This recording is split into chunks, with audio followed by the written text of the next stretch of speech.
And this is Gavel to Gavel, WCBW's complete coverage of the Richmond City Council. Good evening once again. I'm Dick Harmon.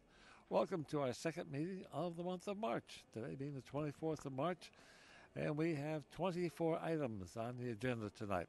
20 consent items, 1 appointment, 3 regulars, but changes as always. So let's take a look at the agenda now. We'll tell you what's going on and what's not going on tonight. Starting off with item number 1.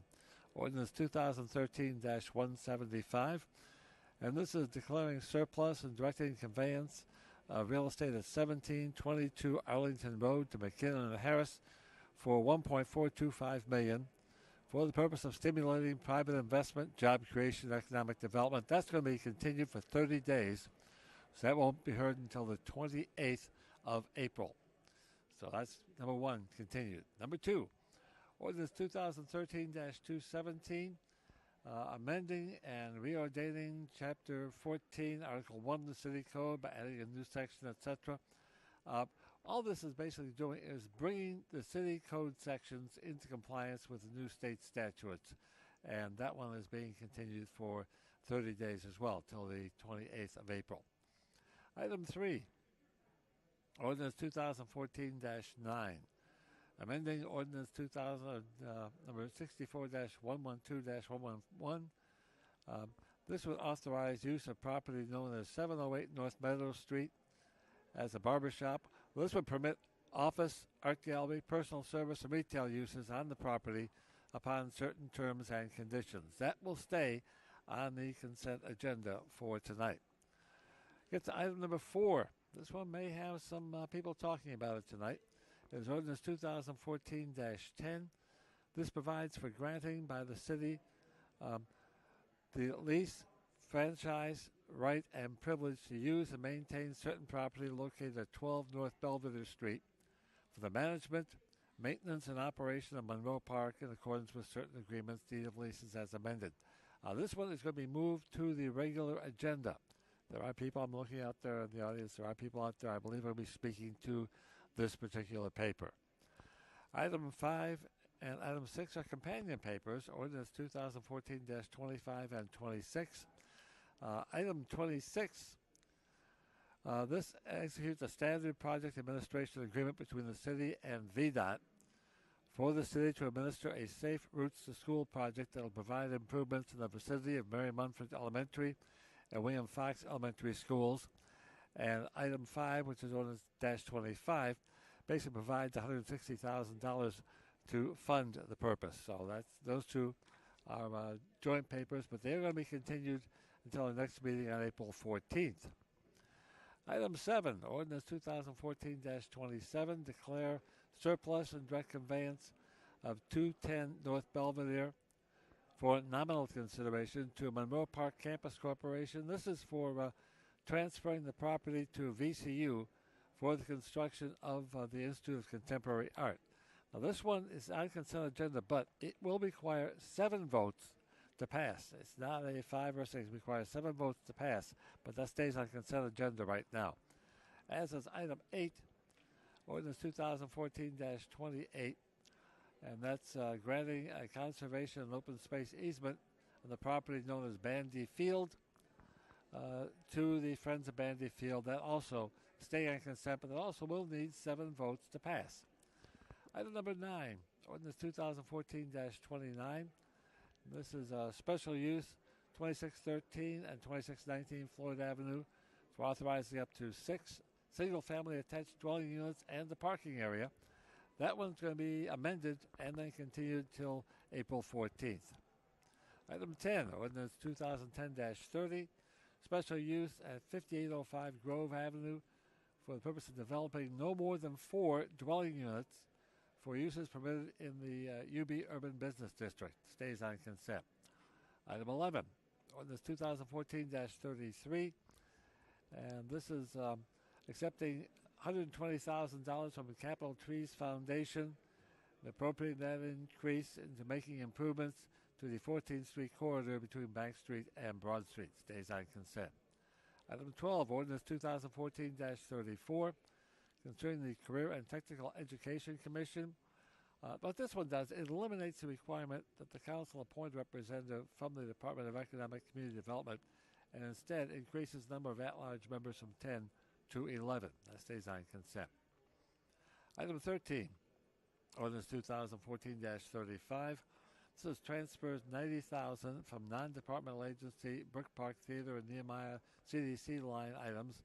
Appropriate this money to Nehemiah Community Development Corporation for the purpose of making a grant pursuant to a certain section 15.2-953B of the Code of Virginia as amended, to an organization furnishing services to beautify and maintain communities or to prevent deterioration of the neighborhood, supporting the revitalization of the Brooklyn Park Boulevard. That stays on consent.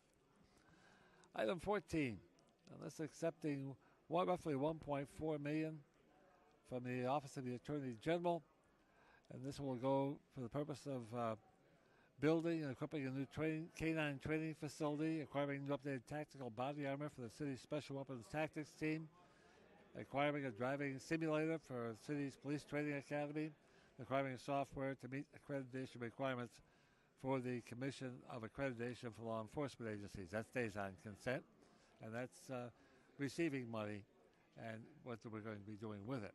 Item 15, ordinance 2014-67, and this is accepting $46,680 from United Way of Greater Richmond and Petersburg for the purpose of funding the Maternal Infant Early Childhood Home Visiting Grant Program. Item 16, 2014-68, and this accepts $191,370 from the Attorney General's office for the purpose of using asset forfeiture funds to provide crisis intervention team training for sworn police personnel. Those stay on consent. Item 17, Resolution 2014-R49, declares a public necessity, revising the reference to the Alliance to Conserve Old Richmond Neighborhoods, which we used to call ACORN, to refer instead to the Better Housing Coalition, in reference to the James River chapter of the American Institute of Architects, to refer instead to the Richmond chapter of the American Institute of Architects. That stays on consent. Item 18, resolution number 2014-R50, approves an expenditure of $624.99 for the 6th District to pay the Richmond Free Press for an ad for a 6th District meeting that was published in the Richmond Free Press in July and August of 2013.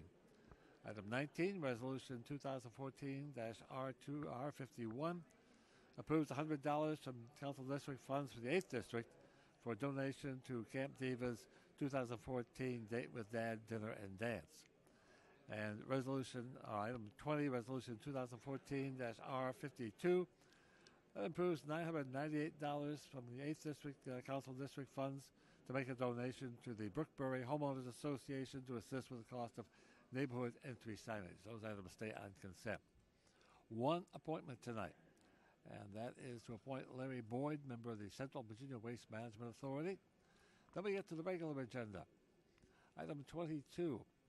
This is Ordinance 2013-199, special use at 1110 Grove Avenue for the purpose of permitting up to 7 multifamily dwelling units upon certain terms and conditions.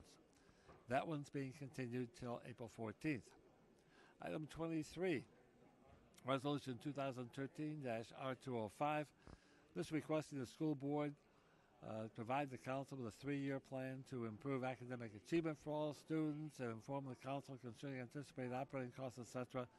That one's going back to the Education and Human Services Standing Committee, and then it'll be coming back here on the 27th of May. Then we get back to item 24, last item on the agenda tonight. This is Resolution 2013-R252. This is changing the dates on which regular council meetings are to be held from the second and fourth Mondays of each month to the second Monday of each month, providing the fourth Monday of each month shall be reserved for special meetings for emergency introduction purposes only. Now, that one's being amended and continued. Now, let me tell you a little bit about this amendment, because what they're talking about is not we're going to be doing away with all the papers, all the meetings. The ordinance now states that this will only apply to certain months. And here's the way the amendment goes. We will still have two meetings, the second and fourth Mondays, in January, February, March, April, May, and October. Those will be on the second and fourth Mondays. And then in the months of June, July, August, September, November, December, there will be only a meeting on the second Monday of each month. So this does not affect the whole calendar. And if you look at the fact that they normally do not meet in August and normally only have one meeting in December, it's really only affecting 4 months. It's only affecting the months of June, July, September, and November. So that one is going to be amended tonight and then continued until our next meeting. So where do we stand right now? Okay, we started out with consent items, had 20 on there. The 4 are continued. 1 is amended and continued. 1's moved to regular, so we're down to 14 items there. Appointments, only 1, and there's no change there. And then regular, we had 3 papers. 2 are continued. 1 is being amended and continued. And then 1 is being moved from consent. So we will have 1 item there. So instead of 24 items, we're down to 16. Citizens comment period. We have 4 speakers signed up tonight. They're talking about economic development, the 14th Amendment, the Equal Protection Clause, concerns with the Virginia supportive housing because of poor housing conditions, and the public process related to the stadium. Those are the 4 items on citizens comment. And just got the recognitions docket that we'll have, let's see, Mr. Burton Michael Robinson. We recognize him on behalf of his success in community service. Richmond Local Government Education Week. Ms. Amy King, we got a service award. Mr. Tony Squire, thanks for his work in helping make Richmond an even better place. And then we have Richmond Public Schools John Marshall High School varsity basketball team state champions. They will be honored here as well tonight. So that's what's going on. And on a quick side note here, tonight marks my 26th anniversary as your host for Gabble to Gabble. And over that time, let's see, we've had over 600 meetings I've attended. I started on March 28th of 1988. We've had so far 53 different people sitting on City Council. Now, when I started, districts were as follows. Jillian Williams, District 1. District 2 was Bill Leidinger. District 3, Roy West. District 4, Drew Gillespie. District 5, Chuck Richardson. District 6, Walter Kenny. District 7, Henry Marsh. District 8, Claudette Black-McDaniel. And District 9 was Carolyn Wake. And Roy West was the mayor. And I've been through 9 mayors so far. We had Roy West, Jillian Williams, Walter Kenny, Leonidas Young, Larry Chavis, Tim Kaine, Rudy McCollum, and then we got to the popularly elected mayors, Douglas Wilder and current Mayor Dwight Jones. 4 council presidents, Manoli Lapasi, William Padley, Kathy Graziano, and Charles Samuels. So it's been an interesting 26 years, and who knows how many more years I'll be here. Let's hope it'll be for a good while to come. So thank you for being with me all these years, and let's keep it going. We'll be getting started in just a couple of minutes. I'm Dick Harmon. Stay tuned.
probably for the best.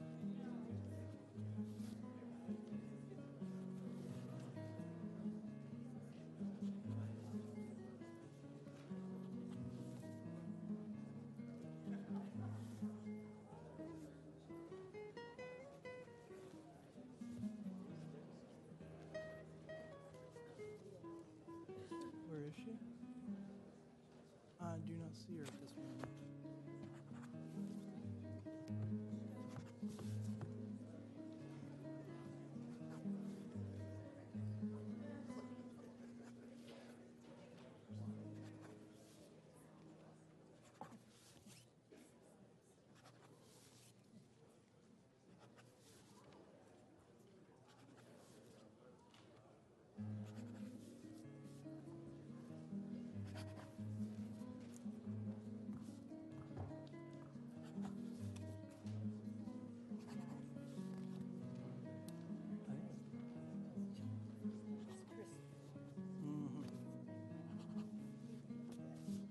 No, we're on our side.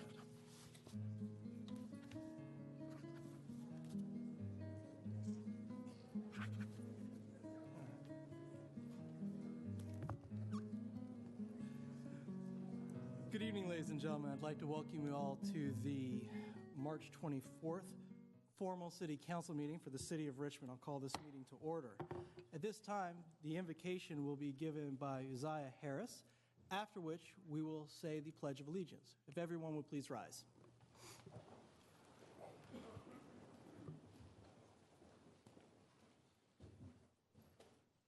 Most gracious God, thank you for enabling us to gather here today.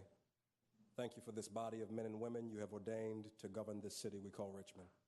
Bless these whom you have placed in authority with the proper knowledge, wisdom, understanding, and compassion that we may prosper under their leadership. Furthermore, grant them the courage and foresight for the needs of all Richmonders, the great, the small, the rich, the poor, men, women, and children, regardless of color or creed. Help them as they lead us to fulfill our obligations to our entire Richmond community. Help us to realize your purpose and plan for this city and the part that we must all play in it. As legislation takes place tonight, bless both the process and the product. Bless us that our words and actions are one and in unity, and that we would not only be able to dialogue with each other, but to listen to each other. Let us walk in love and respect for each other regardless of diversity, and let us walk hand in hand toward our future in you. It is in your precious, omnipotent, and sovereign name we pray. Amen. Amen. I pledge allegiance to the flag of the United States of America and to the republic for which it stands, one nation, under God, indivisible, with liberty and justice for all. Thank you. Please be seated.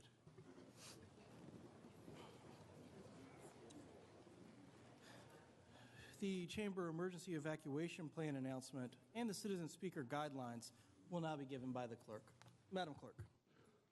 Upon activation of the emergency alarm signal, all persons should immediately exit the building. People, please use the exits to the left or right front of the council chamber or the east or west stairwells outside the rear doors of the chamber. Do not use elevators or escalators. After exiting the building, proceed to the assembly area located in the parking lot bordered by Clay, 8th, and 9th Streets. Citizens and employees should assist visually and hearing impaired visitors with exiting the building. Citizen speaker guidelines are as follows. Citizens wishing to speak during public hearings and/or citizen comment periods have generally 3 minutes to speak. Persons appearing before council are not allowed to campaign for public office, promote private business ventures, use language of a personal nature which insults or demeans any person, including comments directed at public officials or staff members that are not related to their official duties, or address or question staff members directly. All questions are to be directed to the President of Council. Failure to adhere to the guidelines may result in speakers forfeiting any remaining time and further disciplinary action as necessary, which could include barring from attendance at future meetings of the City Council for a period of 6 months. Mr. President, for the record, all members of council are in attendance this evening. Thank you very much. I appreciate it. Are there any appointments or reappointments on tonight's agenda? Yes, we have one appointment for consideration. That is item number 21, resolution number 2014-R33. And when I call your name, if you would please stand, to appoint Larry Boyd as a member of the Central Virginia Waste Management Authority, alternate to James A. Jackson, for a term terminating July 25th, 2015. Thank you very much. Mr. Boyd, I appreciate your willingness to serve. After public comment and the vote, if you would kindly go with Mr. Rawls over to the clerk's office, he will perform the oath of office for you. Are there those in the audience tonight that wish to speak in favor or opposed to Mr. Boyd's appointment? Seeing none, I'll bring it back to council. Seeing no comment from council, Madam Clerk, would you please call the vote? Yes, council is voting on item number 21, resolution number 2014-R33 as presented. Mr. Beliles? Aye. Ms. Graziano? Ms. Mosby? Aye. Mr. Agelasto? Aye. Mr. Hilbert? Aye. Ms. Trammell? Aye. Ms. Newbill? Aye. Vice President Robertson? Aye. President Samuels? Aye. That paper has been adopted. Thank you. And Mr. Boyd, thank you again for your willingness to serve, sir. I believe we are now at a point of awards and presentations. That is correct.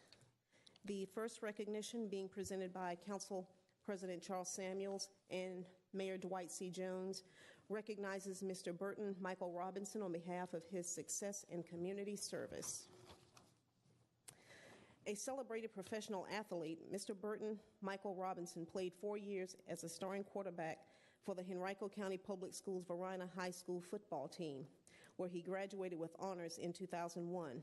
Receiving a scholarship to play at Pennsylvania State University, Mr. Robinson played a number of positions and earned the title of 2005 National Collegiate Athletic Association Division I Big Ten Football Offensive Player of the Year Award, and helped lead the team to win the 2005 Big Ten Football Conference title. Mr. Robinson was selected during the 2006 National Football League draft by the San Francisco 49ers football team and played with that team from 2006 through 2010. In 2010, he joined and subsequently reassigned with the Seattle Seahawks football team, with whom he played until present. Playing as a fullback in the 2013-14 season, Mr. Robinson helped the team win this year's National Football League Super Bowl 48 championship held on February 2nd, 2014. In 2010, Mr. Robinson created an Excel to Excel Foundation and started holding an annual 5-hour football and educational workshop at Varina High School for youth ages 10 through 18. In addition, Mr. Robinson has also created a program called Team Excellent for freshmen at Varina High School.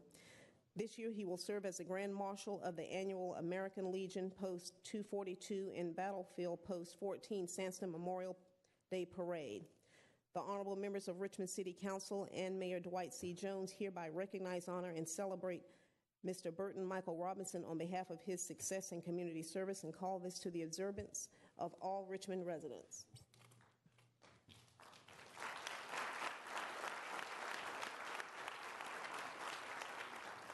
Well, it gives me great pleasure to be here with members of City Council to express our appreciation and our celebration with Michael Robinson for all that you've done for the brand of our city by the way you have carried yourself in the NFL. You've brought national spotlight to the region by your performance on the national level, particularly with this year's Super Bowl championship team, the Seattle Seahawks.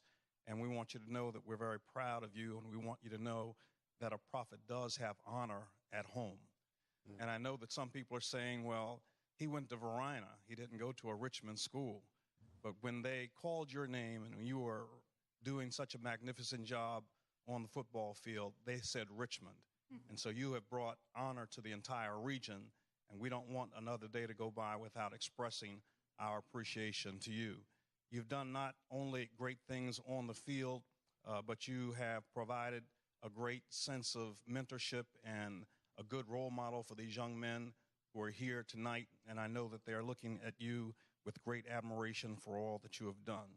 And so we want to present you this proclamation from the city of Richmond, from City Council, a joint proclamation which the President of Council will present to you, but also a mayoral proclamation to recognize all of the wonderful things that you've done from Varina to Penn State to the 49ers to the Seahawks to your Excel for Excellence program and your free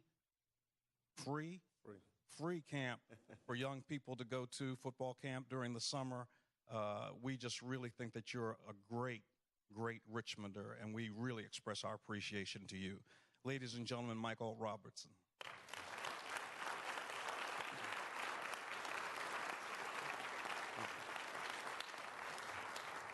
Thank you, Mayor. It's hard to follow that, but one thing I do want to point out is the mayor's absolutely right.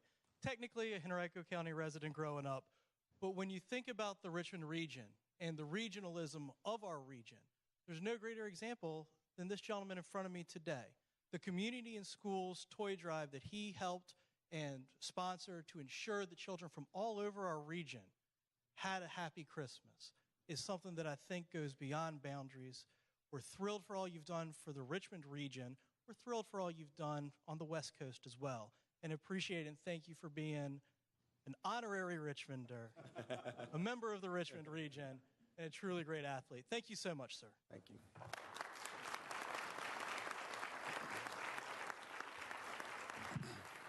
Thank you. My wife and I, we'd like to thank the city of Richmond for the invite today. Definitely it's an honor to represent Richmond on a national stage, and look forward to excel to excellence in the community events that we have planned. Look forward to us to move forward with it and do it on a bigger level, because we definitely want to create a lot of buzz about my city, our city, and we appreciate it. Thank you. Yeah, I will. I'll bring it in. Serious. Thank you for sharing him with us. The next recognition, being presented by President Samuels and Mayor Jones, recognizes the first week of April 2014 as Richmond Local Government Education Week. As Richmond residents, we pool our resources in order to own and operate our local government and decide what public services we want to invest in, the priority investment levels for these services, and how we pay for them. Our local government services includes the management, oversight, and delivery of such things as clean and safe drinking water, streets and parks, local laws, firefighting, emergency management and rescue services, trash and sewage removal, police and courts, public transportation, and our children's education. Together as residents, we own, operate, use, and benefit from so many local government services on a daily basis.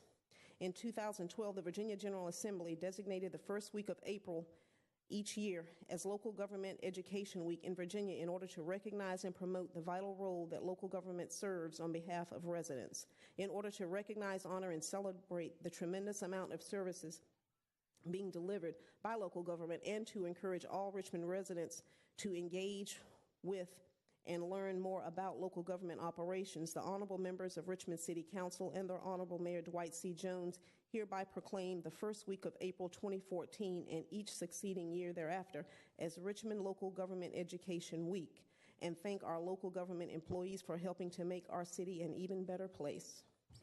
Thank you, Madam Clerk. There's no one here to accept this award. This is to bring acknowledgement and familiarity to local government to everyone that can hear our voices here tonight. When you think about a lot of the discussions that we have, there's a lot of international or national debates going on. But at the end of the day, when you're driving home, you want to not hit potholes. At the end of the day, when you're walking to your house, you want a flat sidewalk. You want to know that the police are there to help keep you safe, that the firefighters are there ready to come out at a moment's notice. And heaven forbid, if you're sick, there's an ambulance just a few minutes away. And that's something that in Richmond we've been able to do under the mayor's leadership and council's policy crafting. And I think it's important to remind folks that for all the debates going on out there, the ones that hit closest to home truly are those at your local government level. We are here for you. We are your public servants. Please take advantage and let us know when you have an idea that we can use to help make our lives, our city, and our region better. And I just want to add to what has already been well said, that this is where the rubber meets the road. The federal government, the state government are all wonderful entities, but at the end of the day, there's nowhere to run, nowhere to hide on the local level. When you want somebody on the local level, you can find them. And one of the things I want to say is that this is an opportunity for us to lift up and magnify opportunities for vocations and careers in local government. And we do hope that some of the young people who are here tonight might consider that as a career when they think about their vocational choices in life. Thank you, Barry. Thank you all very much. If you do have questions, don't hesitate to call us, but take a minute this week to learn something about local government. Thank you all. Madam Clerk. The next recognition, being presented by Councilor Cynthia Newbill, recognizes Ms. Amy King for her years of service as Executive Director of Rebuilding Together of Richmond. Committed to the betterment of all families in our community, Ms. Amy King dedicated more than 10 years of outstanding leadership and service as the head of Rebuilding Together of Richmond, a volunteer-based nonprofit organization. Rebuilding Together of Richmond produced an annual Richmond event that provides free repair and rehabilitation for homeowners by seniors with low income and people who are disabled in targeted neighborhoods. Through her successful management, more than 500 homes in neighborhoods across the city have been repaired and rehabilitated. Richmond City Council hereby recognizes, honors, and celebrates Ms. Amy King upon the occasion of her retirement as the Executive Director of Rebuilding Together of Richmond, and thanks her for helping to make Richmond an even better place.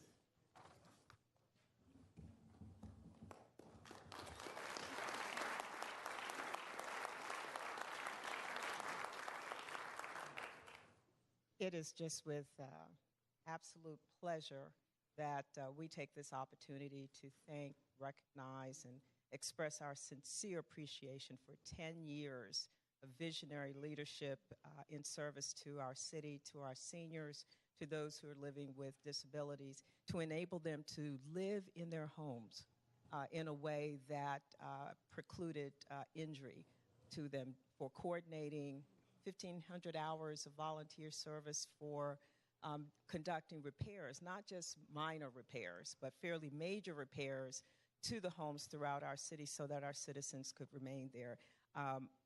After trekking through several of those, looking at the kind of energy and effort that you put in every year for a decade, we just couldn't let this opportunity pass without really saying thank you. And I thank you on behalf of all those citizens for whom you've made a difference, who are able to stay in their homes.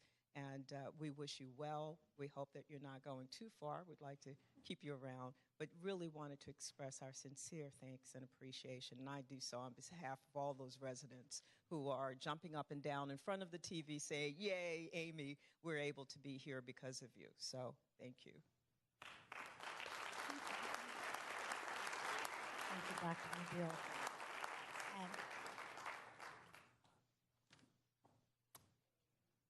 And I'd just like to echo what Dr. Newbill has already said, Amy. You are loved by so many people in the city, and you have helped so many people make a difference in the quality of lives that they've made in their homes and been able to stay in their homes and have a decent, warm, dry place to live in. And the resources that you've brought to the community, I mean, you know, I can just still see in my eye the picture of all of those contractors and all of those builders and suppliers just coming into a neighborhood and just volunteering hours of service, willing to do all kinds of things to help people make a difference in their lives. And you have been a great leader in this community. I certainly appreciate all the homes that you've touched and all the families that you've touched in the 6th District, but just throughout the entire city. Truly, we're glad that the work that you've been doing is going to continue. We wish you the best in your retirement. And certainly, there are lots of other great things in the city of Richmond, so I'm sure that we'll be calling on you to continue to provide those services. Thank you so much for everything that you've done.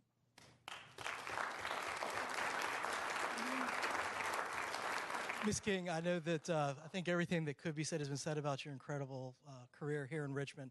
So I'll just end with something my father used to always tell me. It takes 5% inspiration, 5% dedication, and 90% perspiration. Your long-term leadership here in town to ensure that people are living the best they can, improving their condition in life, I can't thank you enough for, and thank you for all your perspiration. Thank you all for the opportunity to be before you tonight. It has been my deepest pleasure.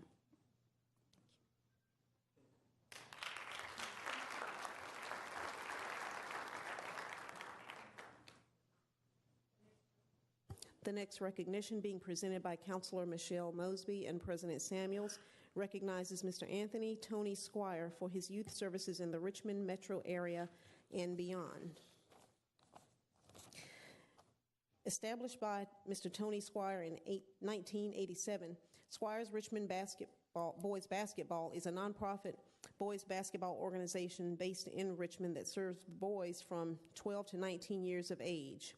It includes 5 boys basketball teams organized by age group that compete in amateur boys basketball tournaments at the local, state, and national level. A member of the National Amateur Athletic Union Boys Basketball, Squire's Richmond Boys Basketballs provides training and leadership for youth from the Richmond metro area and beyond. With more than a quarter century of experience and success, the Squire's Boys Basketball organization has helped to develop and grow the skills of thousands of youth over the years. During this time, the organization has worked to encourage proficiency and confidence in athletic ability, scholarship, teamwork, and life skills that have participated in tournaments in more than 30 states. Richmond City Council hereby recognizes, honors, and celebrates Mr. Anthony Tony Squire, founder of Richmond Boys Basketball, and thanks him for helping to make Richmond an even better place. Thank you, Madam. Thank you, Madam Clerk. Mr. Squire, How you doing? I just want to say thank you. I got an opportunity to meet you. I got an opportunity to see what you do. And I'm going to read what the first thing that I saw that says, you make a living by what you get, you make a life by what you give, and this is the life of Tony Squire. Thank you. People don't volunteer for 25 years. Thank you. That's something. Thank you. People work for 30 years. Right. People don't usually volunteer to do something and deal with children for 25 years. That's a big deal to me. Thank you. I can't imagine all of the attitudes, the beatitudes and all attitudes that you have to deal with. Absolutely. And it takes a strong person to do that. And I want to let y'all know he's in the 9th district. But he works with all the districts, from Hillside to the West End. He works with everyone. And so I just want to say I appreciate you and I thank you very much. Very much. Thank you. And I want to thank Ms. Mosby for recognizing you this afternoon, and also thank you for the great work that you've done throughout the city. It is amazing work, and it's amazing what you have done with a very, very little bit of resources, and certainly not the level of support that the city needs to continue to get behind and provide. What you do to make a difference in people's lives, and especially young men's lives, is such a valuable resource and service to the city of Richmond. And I hope that you are very proud of yourself. I know that you're the young lady sitting in the back there is mostly proud of you, and she just beams. And so I know where a lot of that long-term dedication, certainly never to the degree with the level of thanks and praise that is deserved. But I want to thank her as well, Ms. Betty Squire, for her contribution and for her bringing up such a wonderful family and continue to provide the leadership and volunteer services to the city of Richmond. Thank you very much. Thank you.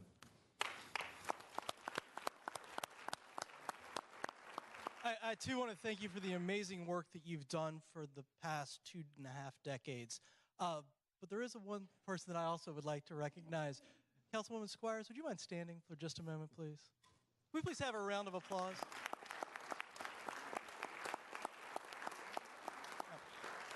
The reason I do that is because I want to remind people that without Betty, there is no Tony. Thank you so much for all that you've done for us. Betty, thank you for sharing your son with us for so many years.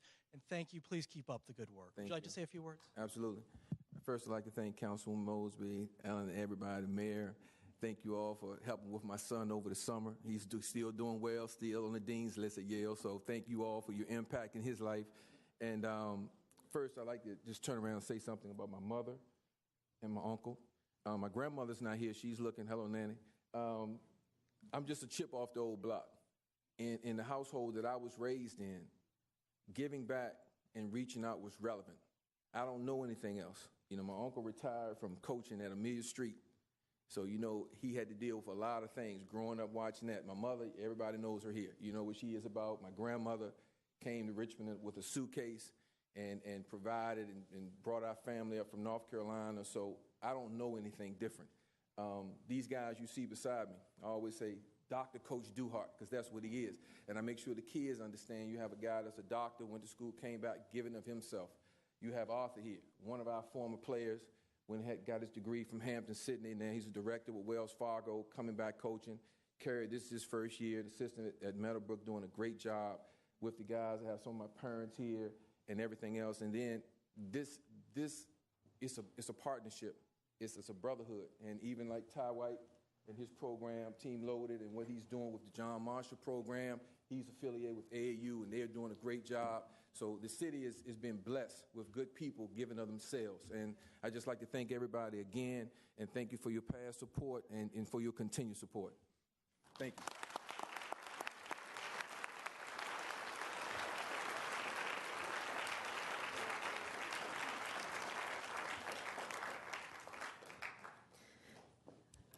The next recognition, being presented by Councilor Chris Hilbert and President Samuels, recognizes John Marshall High School's boys varsity basketball team for their hard work and successful 2013-14 boys basketball season.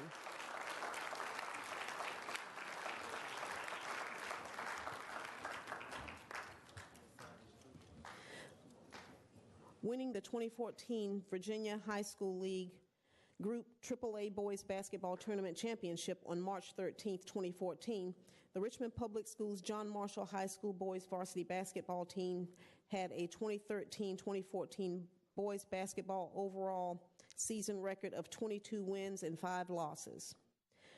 Richmond City Council is a strong supporter, champion, and advocate of the continued progress, advancement, and success of Richmond Public Schools, and is proud to promote and encourage academic education and extracurricular activities that provide safe and structured learning environments that help our children and youth build good mental and physical health. Richmond City Council hereby recognizes and honors John Marshall Boys Varsity Basketball Team for their hard work and successful 2013-14 boys basketball season, and thanks Principal Beverly Britt and the administration, teachers, coaches, managers, members, staff, parents, families, supporters, friends, and community for their collective roles in helping to make this outstanding achievement possible. Thank you, Madam Clerk, Mr. President, Mr. Mayor, members of council. I give you the state champions for the Commonwealth.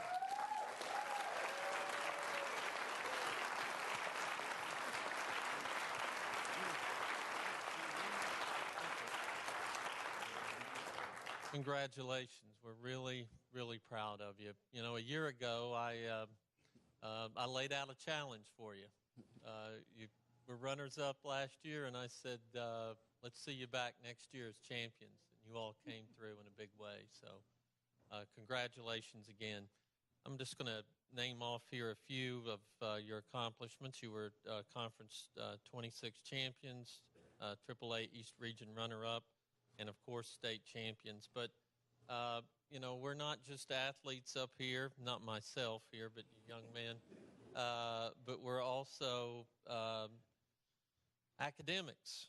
We're here about hitting the books, and with a mandatory study hall between 2:30 and 4, and thank you, Coach White, for your leadership on that. It's not, it's how you conduct yourself off the court that brings honor to yourselves and to your community. Let me just here name off a few names here. Kwame Burton, second team all-region, all-academic team, honor roll, national all-star game, MVP of the Lawson Classic. Jeremy Carter Shepard, the regional and state player of the year. Gregory Jones, scholar roll, and that would be 3.5 plus here. I didn't make that, so I don't know what the scholar roll is. All academic team. Taki Muhammad, all academic team. Terrence Talley, selected for Regional All-Star Game honor roll. And Nathan Williams, honor roll and all academic team. This is quite an accomplishment, and we are just so proud to have you here. You know, we had a friendly bet with a fellow council member. Parker Agelasto represents the area where George Wythe is, and he has so graciously agreed to serve a meal in your cafeteria wearing a John Marshall Championship jersey. So thank you, Parker, for your good sportsmanship.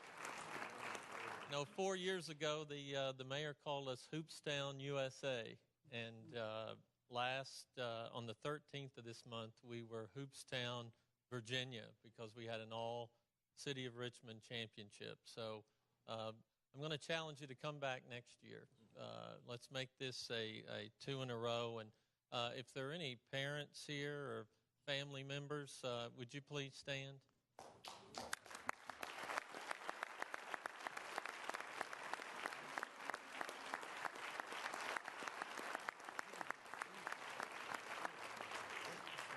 You might even get your picture in the Free Press, I see. Well, thank you all again. And Coach White, I'm sorry, here, Mr. President here, if you'd like to make a few remarks. I couldn't be more proud of you guys because I don't have to serve lunch over at George Wythe. But seriously, the work that you put in, you know the dedication, the hours of practice. It becomes almost ritualistic that you know what to do as soon as that ball gets into your hands. And you can see from what Chris Hilbert said, you know what to do when the pen or the pencil is in your hands as well. I'm so proud of Richmond's academic all-stars. I'm so proud to have a city that is the state champions. And it's all because of your belief in yourself, and your parents' belief in you, and of your school's belief and investment in you by giving their time to coach and to educate. Gentlemen, I don't want to forget all the work that you guys do. The parents have a lot to do with it. These young men get to take credit and responsibility for their win. But without you all, it could never happen as well. So thank you all so much. Congratulations, guys.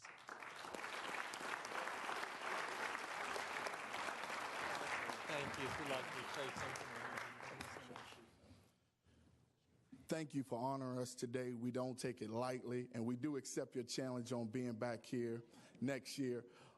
First of all, I would like to say thank you to a wonderful administration led by Miss Beverly Britt, our principal, and also having the best athletic director, Mr. Lamont Davis, along with all of my coaches who give relentless, countless hours away from their family to make sure that we have the best product out there. They often ask, why do I have so many coaches?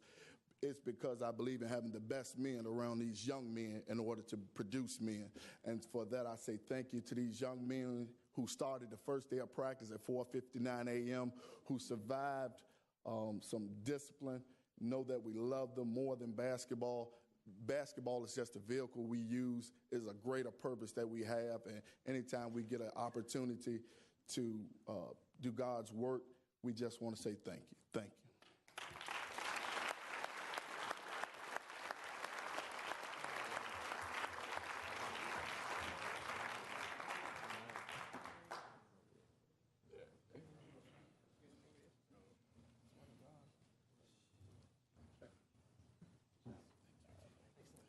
We got one of these for everybody, but I'm not going to try to get them into the right hands right now.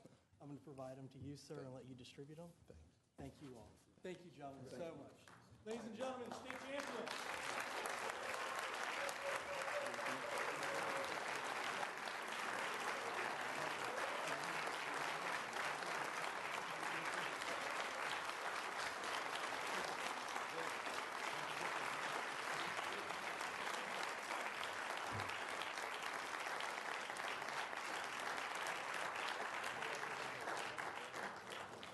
Mr. President, I believe we have one additional award this evening.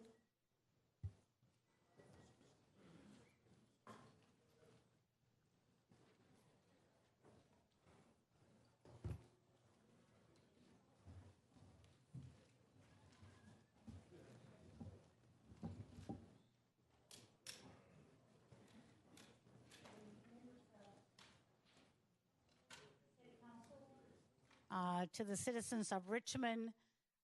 We have a wonderful opportunity here in the city of Richmond to recognize employees for major accomplishments that they have achieved in the services that they have provided to the city of Richmond. And we are grateful tonight to have the opportunity to present to you one of Richmond's finest that has demonstrated extraordinary leadership in challenging times, have always been willing to step up to the plate and provide the resources, dedication of time, skills to make sure that the job get done adequately and properly. This person is a leader. They're very dedicated. They're committed to the cause. They are humble.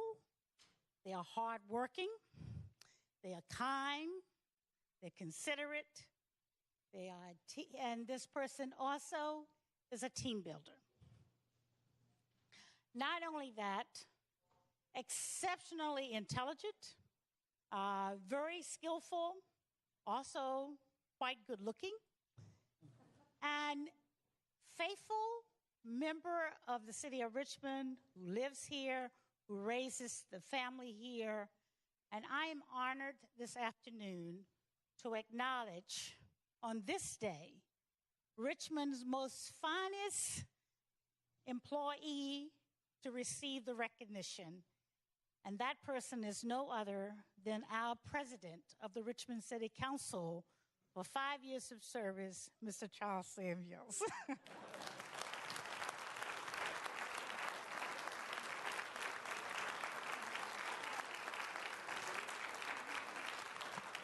And it's my honor to give you a 5-year pin.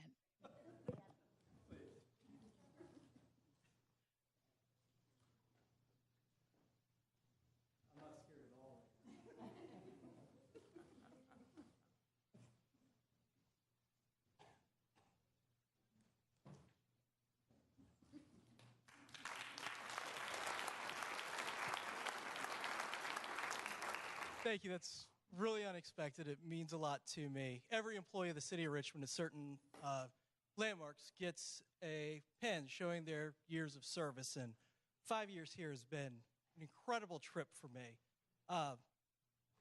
Recently I joined the Thomas Jefferson Program in Public Policy Advisory Board at the College of William and Mary, not only because I love my alma mater and I want to help whenever I can, but because I wanted to bring more young people, the 18 to 21-year-olds, into local government, which has such an incredible and immediate impact on each and every one of our lives. It's an amazing honor to be able to serve the 2nd District on council, to be able to serve the city of Richmond with Vice President Robertson as council president and vice president, to be able to serve the region on the various boards and commissions. Most of all, it's an honor to serve you. And I thank each and every one of you for your continued trust in me as we move forward in the city of Richmond. I want to thank our city council for having the faith in me last year to put me in this position, and for the incredible work that we've been able to accomplish in just 2 short years. I want to thank the mayor, who I think has departed, for being willing to work with me, because I'm not always the easiest man to work with when we're in disagreement. But we've been able to disagree in an agreeable fashion. Our discourse has been civil, and it really is an honor to be here with you all. And thank you, Ellen, very much.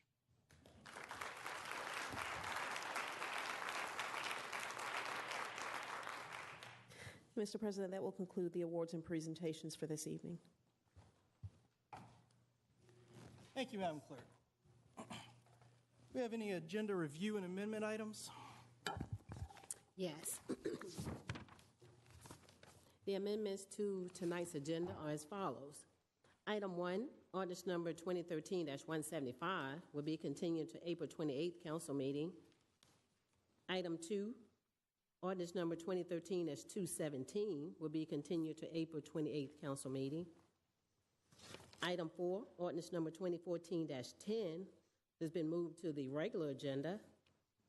Item 5, ordinance number 2014-25 will be continued to April 14th council meeting. Item 6, ordinance number 2014-26 will be continued to April 14th council meeting. Item 9, ordinance number 2014-29 will be amended and continued to April 14th later on this evening.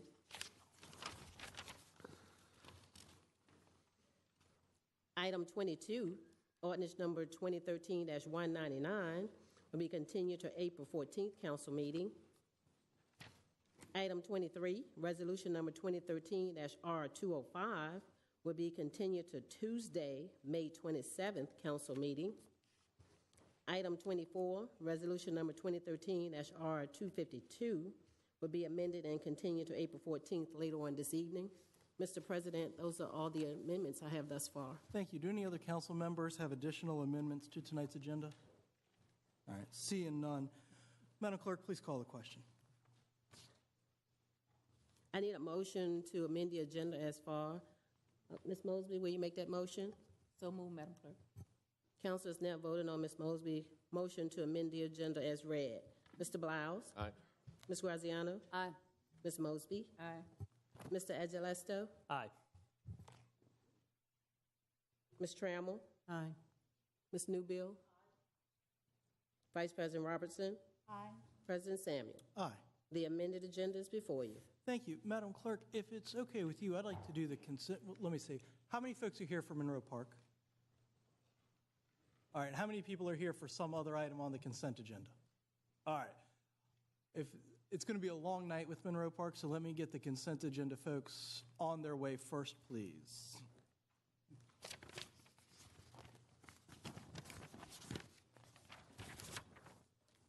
Okay, the consent agenda consists of the following items.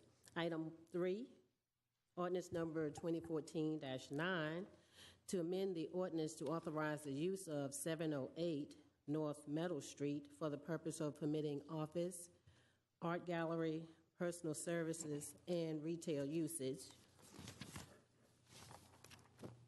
Item 7, ordinance number 2014-27, to declare surplus and to direct the conveyance of 210 North Belvedere Street for monetary consideration to Monroe Park Campus Corporation to facilitate the transfer of the property to Virginia Commonwealth University for the construction of the Institute of Contemporary Arts. Item 8, ordinance number 2014-28, to grant a conservation and open space easement on Brandy Field Park to the Friends of Brandy Field.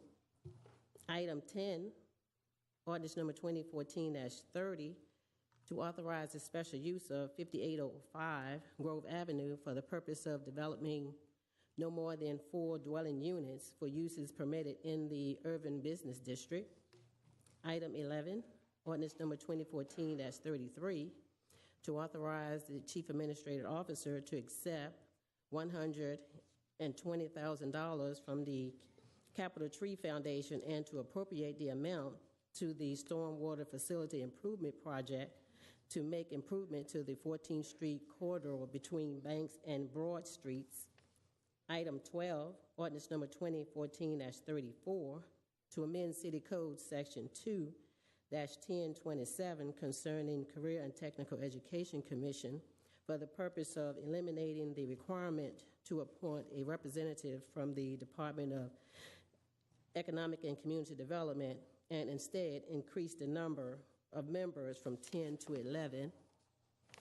Item 13, ordinance number 2014-35, to amend the general fund budget fiscal year 2014 to appropriate $90,000 to Nehemiah Community Development Corporation for the purpose of making a grant to an organization furnishing services to beautify and maintain communities.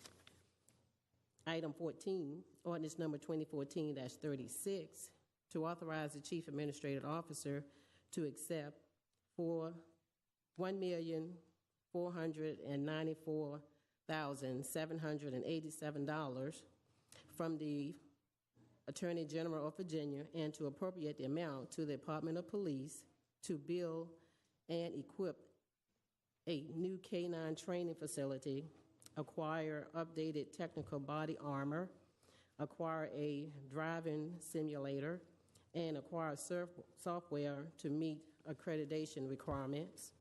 Item 15, ordinance number 2014-67, to authorize the Chief Administrative Officer to accept $46,680 from the United Way of Greater Richmond and Petersburg, and to appropriate the amount to the Department of Social Services to fund the Material Infant Early Child Care Home Visiting Grant Program. Item 16, ordinance number 2014-68, to authorize the Chief Administrative Officer to accept $191,370 from the Office of the Attorney General of Virginia, and to appropriate the amount to the Department of Police to provide crisis intervention team training for sworn police personnel.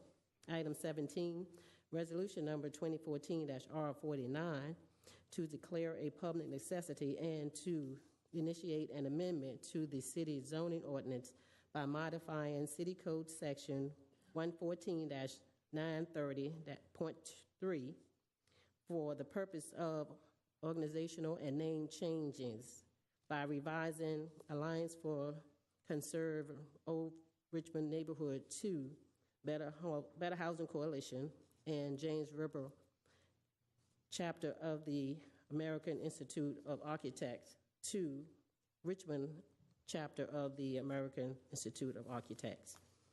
Item 18, resolution number 2014-R50, to approve $624.99 from the council district funds to pay Richmond Free Press for an advertisement for the 6th district meetings. Item 19, resolution number 2014-R51, to approve $100 from the council district fund for the 8th district to make a donation to Camp Diva 2014 Date with Dad Dinner and Dance. Item 20, resolution number 2014-R52, to approve $998 from the council district funds for the 8th district to make a donation to the Brookberry Homeowners Association to assist with the cost of neighborhood interest signals. Mr. President, that's the conclude of the consent agenda items. Thank you. Are there those in the audience tonight that wish to speak in opposition to any of the items on the consent agenda?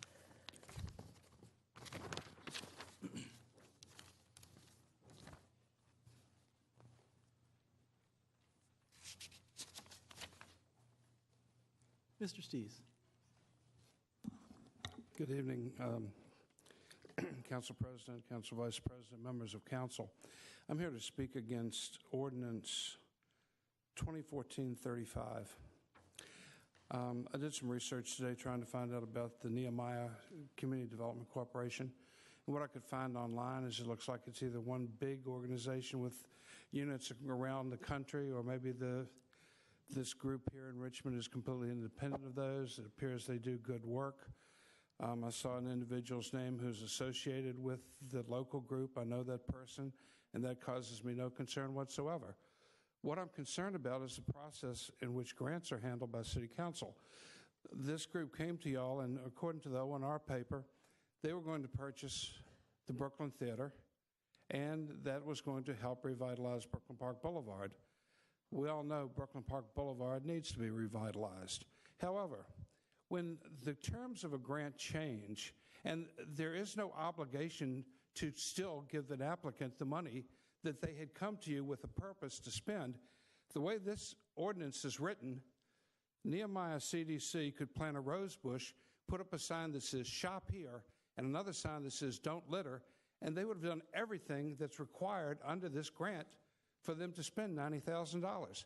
I think you need to be more concerned about outcome-based performance and measurable goals and objectives before you just give money to somebody who's full of good intentions and, are going to beautify and revitalize. So they may have, great plans for it. The money's desperately needed, but there may be other groups who have specific projects that they would like to do on Brooklyn Park Boulevard, who could put that money to specific use immediately.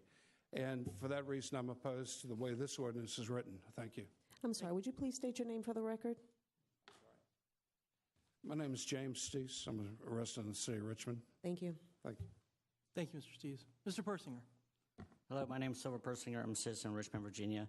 I would like to also speak in opposition to the same ordinance or resolution that he was speaking against. Also, this is an opportunity for you to educate the public about what this is.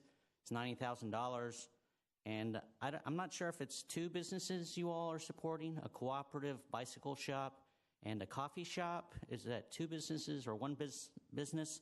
I think it's interesting, but I agree with Mr. Steese that it seems like there's some sort of problem with your granting process.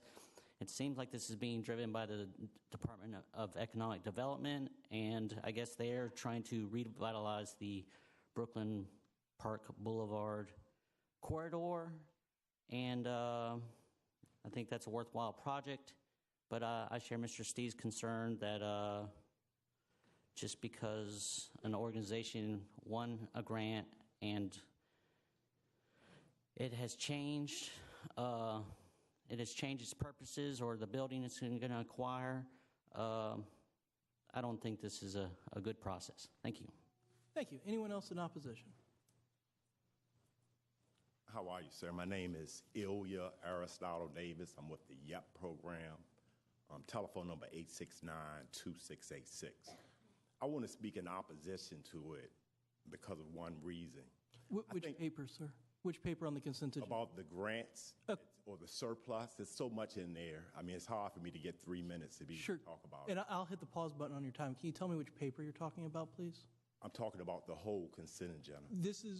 You're opposed to every paper on the consent agenda? No, the one that he just talked about the grants and the surplus. Okay. If that's okay. Sure, go ahead. The reason why I want to speak against it is because I believe in fairness. So the same things I went across that went over it itemized relative to that consent agenda. And the thing that I'm asking is for fairness when it comes to those that live in poverty areas, when it comes to this surplus that's being given out, from the Bon Secours to the Redskins. So, and I'm not coming up here to complain. Every time I come up here, I'm coming up here with an answer, also a solution. So what I'm saying is this: make a contingency, because we have a concept that we're working on relative to a community cooperative market.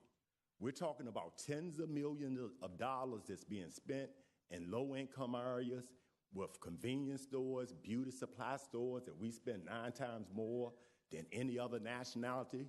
So we're talking about being able to develop a community cooperative convenience store with employee stock options.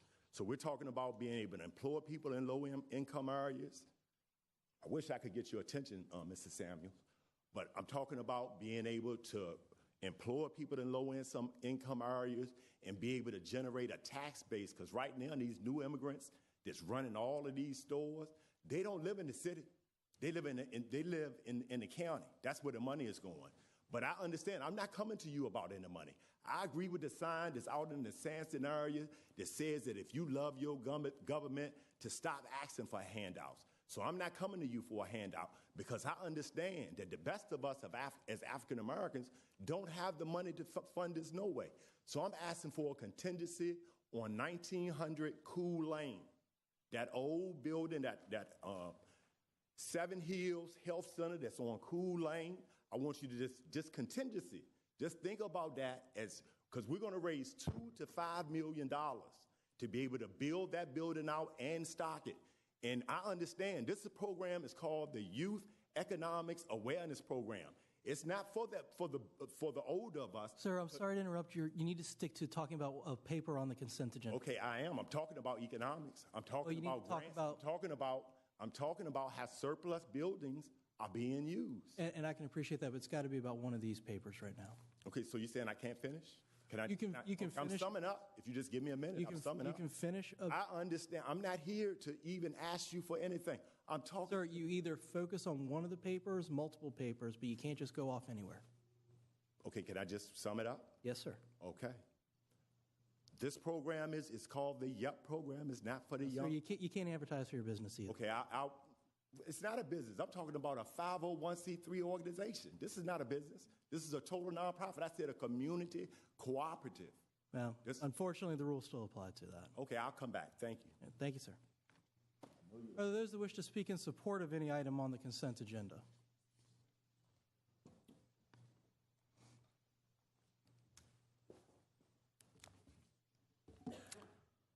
President Samuels, Vice President Robinson, members of City Council, my name is Charles Price, and I'm a city resident and president of the Friends of Bandy Field, in which capacity I'm representing this evening some 250 members of our Friends group, its board, and our many partnering organizations and patrons who support the mission, goals, and activities of Bandy Field Nature Park. Before going further, on behalf of the Friends of Bandy Field and its allied organizations, I wish to recognize and thank First Voter District Councilman John Beliles for his consideration and many efforts in sponsoring this important legislation to secure a conservation easement on our cherished Bandy Field Nature Park. And I wish to thank, on behalf of our Friends of Bandy Field and organizations, the remainder of council for their gracious co-patroning of the bill, one and all. Thank you very, very much. Please indulge me to briefly review some background information that will help to properly frame our long-standing request to secure this important protective covenant on the park. In 1955, the city of Richmond purchased 18 acres of property in the West End that fronted along Bandy Road, 13.5 acres of which were located in contiguous Henrico County. The land was bought to build a new city elementary school in the West End, but the school was never constructed. From 1959 to 1999, the 18-acre tract that consisted of a 2-acre woods, perimeter foliage consisting of a variety of native plants and invasive species, and several expansive open space areas that served the surrounding neighborhoods in both Richmond and Henrico for 44 years as a community commons and a de facto public park. The field was used by residents and families that lived nearby for a variety of passive recreational and leisurely activities. It was West End Richmond's only park. It was de facto, and it was referred to very fondly and affectionately as the community commons. In several instances during the 1980s and early 1990s, a host of developers approached the city government with offers to purchase this prime real estate along Three Chop Road to build apartments, condominiums, office parks, to name several examples. Through their collective influence and lobbying efforts at City Hall, the civic associations and residents of nearby neighborhoods had to mobilize repeatedly to thwart the developers' efforts and offers. Finally, in 1999, am I over? Well, if you'd like to summarize. Long story short and fast forward. We achieved a conservation, we had the city council graciously consented by a 6-3 vote to make Bandy Field a Richmond Public Park in 1999. From 1999 to present date, to tonight, we have been engaged in repeated efforts to achieve a conservation easement on Bandy Field Nature Park, the highest form of protective covenant to conserve the conservation values of such a property as that. Members of council, this evening, we thank you tremendously for placing this on the consent agenda and for your unanimous co-patronage of this legislation to provide this long overdue protective government of a conservation easement for Bandy Field Nature Park, a glittering gem in the city of Richmond's resplendent galaxy of diverse public parks. We sincerely thank you. Thank you, Mr. Price. Next speaker, please. Folks, I got to enforce the rules for everybody fairly, please. Yes, sir. Good evening, Council. My name is Willie Hilliard. I'm the president of the Brooklyn Park Area Association, and I'm here to speak in support of Ordinance 2014-35. As president of the Brooklyn Park Area Association, we deal with the Merchants Association and the complete neighborhood. For the 14 years that I have been on Brooklyn Park Boulevard, we have seen very little progress in the way of revitalization, I must say honestly. And for the last, I'll say year or two, we have seen some movement. It's been slow, but it has been some. So we are happy with the movement. From what I'm hearing about the opposition to this ordinance, the real problem that I've heard so far is with the process. You know, not so much with the business itself. I'm hearing some support of that, but it's with the process. So, I mean, this is a process that you have used, and I guess you will continue to use. So, you know, for it to make it this far on the agenda, it has to be a viable project. So we would ask that for those who are in opposition, you know, of the process, that we would ask you to investigate the process or deal with your council in that manner. But as for the actual project itself, which we think will help Brooklyn Park Boulevard, we want, you know, any businesses that we can that we think are viable and is going to help us and sustain the area. And we support this fully, and we ask that you do the same. Thank you. Thank you, sir. Anyone else that wishes to speak in support of any of the papers on the consent agenda? Last call. Mr. Gilbert. Good evening. President Samuels, members of council, Michael Gilbert. I'm commenting as a private citizen. I'm going to maybe start a little off track, but I'll wrap it up. I'll make sure to tie it to something on the consent agenda, specifically ordinances 2014-36, 2014-68. And, you know, if these ordinances are approved, they're looking at the city's police budget, get some specialized equipment. I know I've mentioned this to some members of the administration before, but I would love it, I would absolutely love it, if in replacing that equipment, we can maybe follow or at least look into the Boston model. They have a city hall to go. Yeah.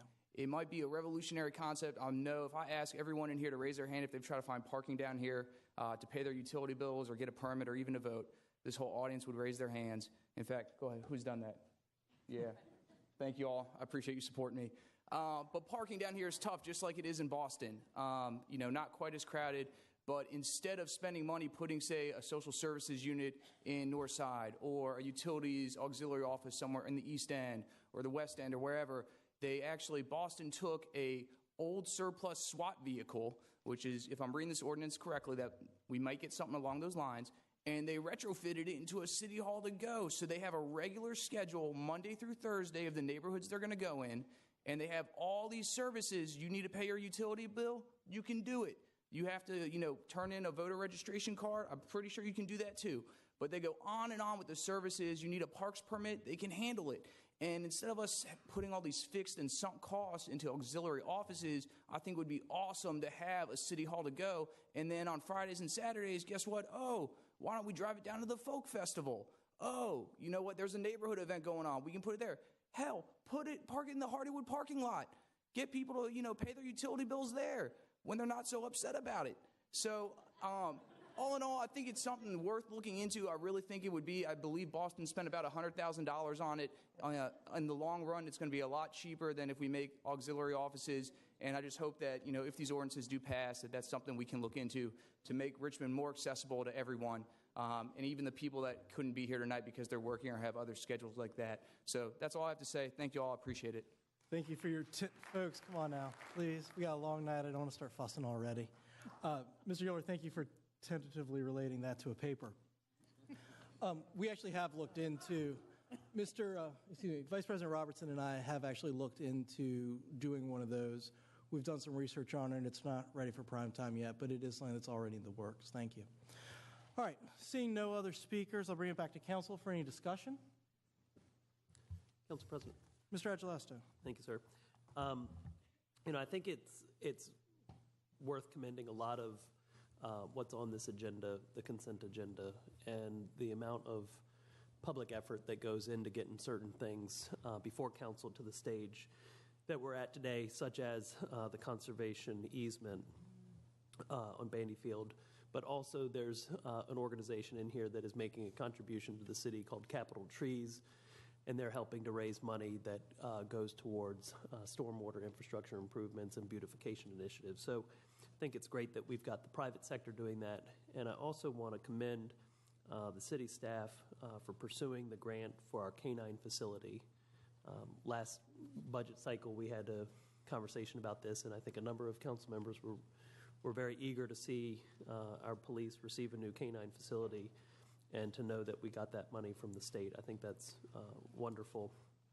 I heard the concerns about the process as it relates to non-departmental grants and how that happens if there's if a program does not meet the original grant purpose. And I do think it's important to recognize that some of my colleagues and we've talked about the non-departmental grant process and making sure that that is communicated and that there's transparency so that new organizations who are interested in applying for grants know what that procedure looks like and could get involved, but to also know if your project doesn't work out, what remedies there might be. So I've certainly recognized the concerns that have been outlined with regard to the process in the Nehemiah project for Brooklyn Park Theater. And I think it's one of those where, unfortunately, in this situation, they ended up with a dilemma that was unforeseeable, but a property that's adjacent to the theater became available for an alternative use, which, from my understanding from ECD staff, will have a very similar impact for community development. But I just wanted to make a few of those comments before we had our vote, if I might. Thank you. Thank you. Any other comments? Mr. Blouse. Thank you, Mr. President. I'd just like to thank Mr. Price and everybody at the Friends of Bandy Field for their tireless work in protecting by far the largest green space in the 1st District. They have been working on this for a long time, and they deserve a lot of credit for keeping the issue on the front burner. It was Ms. Graziano who led the charge for the James River Park Conservation Easement, and this is modeled in that fashion to make sure that the 1st District has 18 acres of green space for future generations. Would also like to echo Mr. Agelasto's comments about the canine facility. This council was brave enough to put in a lot of money last year for design of a new facility, even though we didn't know where the money for construction was going to come. And magically, it came from the Attorney General's office when the state was recipient of over $100 million in a Medicare fraud case that they won, and our share was given mostly to the police department. I worked with John Childry in the Attorney General's office, and can't thank the Friends of Richmond Canine and Chief Tarasovic enough for continuing to badger the Attorney General's office to make sure that that money came our way. And the great news is that hopefully in the next fiscal year, that canine facility will be built. Thank you. Thank you. Any other comments from council members? I'll tell you that Bandy Field was probably the first city government, local government issue I ever learned about. I was a paralegal for David Clark, an impressive attorney in the back of the room there, David. And he lived nearby and was interested, and I got to learn a little bit about it then, and it piqued my interest in this. So the reason I'm here is because of David. If you like what I've done, it's all because of him. If you don't, it's my fault. But it is a great way to preserve an open space, and I thank John Blouse for resolving the issues that held this up over the last few years. Thank you, Dr. Price, for all the work you've done on it as well. And Madam Clerk, if you'd please call the vote. Council is now voting on consent agenda items, which are item 3, 7, 8, 10 through 20. Mr. Blouse? Aye. Ms. Graziano? Aye. Ms. Mosby? Aye. Mr. Agelasto? Aye. Mr. Hilbert? Aye. Ms. Trammell? Aye. Ms. Newbill? Aye. Vice President Robertson? Aye. President Samuels? Aye. The consent agenda has been adopted. Thank you very much. Folks, if you are here for the consent agenda, we greatly appreciate your attendance. You're encouraged to stay for the rest of the meeting, but I won't be offended or surprised if you decide to leave. Madam Clerk, will you please slip over to the regular agenda? Yes, we have one regular agenda item, which is item number 4, ordinance number 2014-10, to provide for the granting by the City of Richmond to the person, firm, or corporation to be ascertained in a manner prescribed by law of the lease, franchise, right, and privilege to use and maintain certain property located at 12 North Belvedere Street for the management, maintenance, and operation of Monroe Park in accordance with certain agreements and deed of lease as amended. All right. Folks, this is an ordinance that provides for the granting by the City of Richmond to a nonprofit entity the ability to manage the park in a way that creates a beautiful open space that is open to all, that is maintained in a way that the city couldn't afford to maintain all of its parks. Now, we have a bidding process to compete for this lease. And Madam Clerk, is that correct? That is correct. And I have 2 bids that have been received in accordance with the advertisement. Thank you. Would you please open them and mark them bid 1 and bid 2 for identification purposes?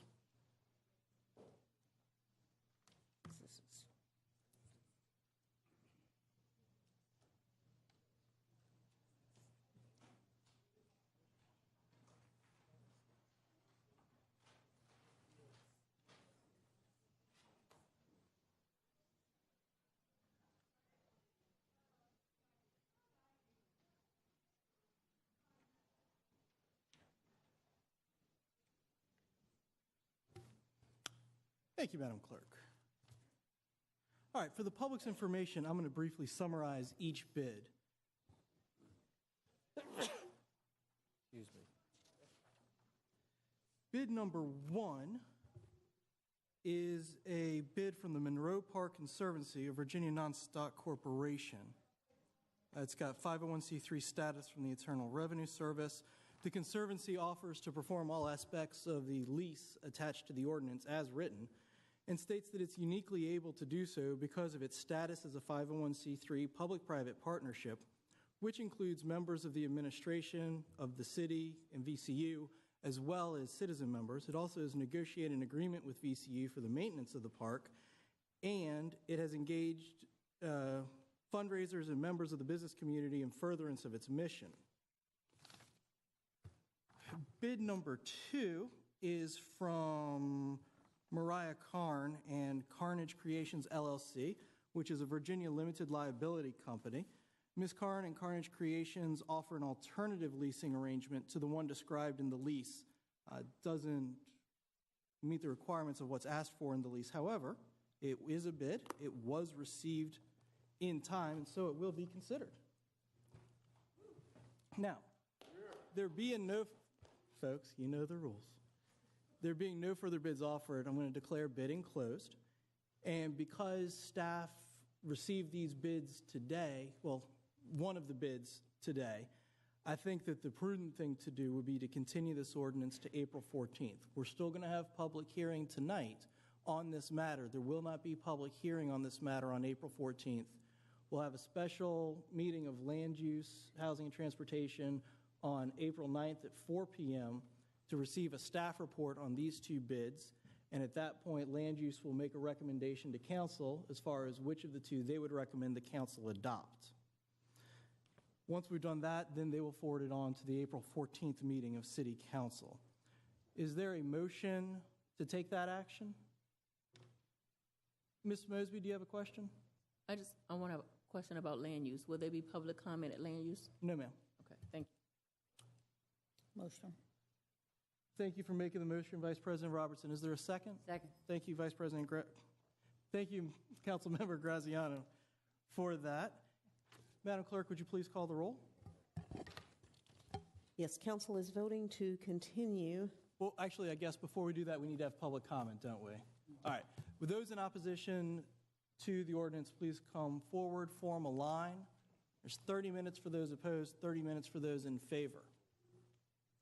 Those opposed, this is the chance to get up and form a line.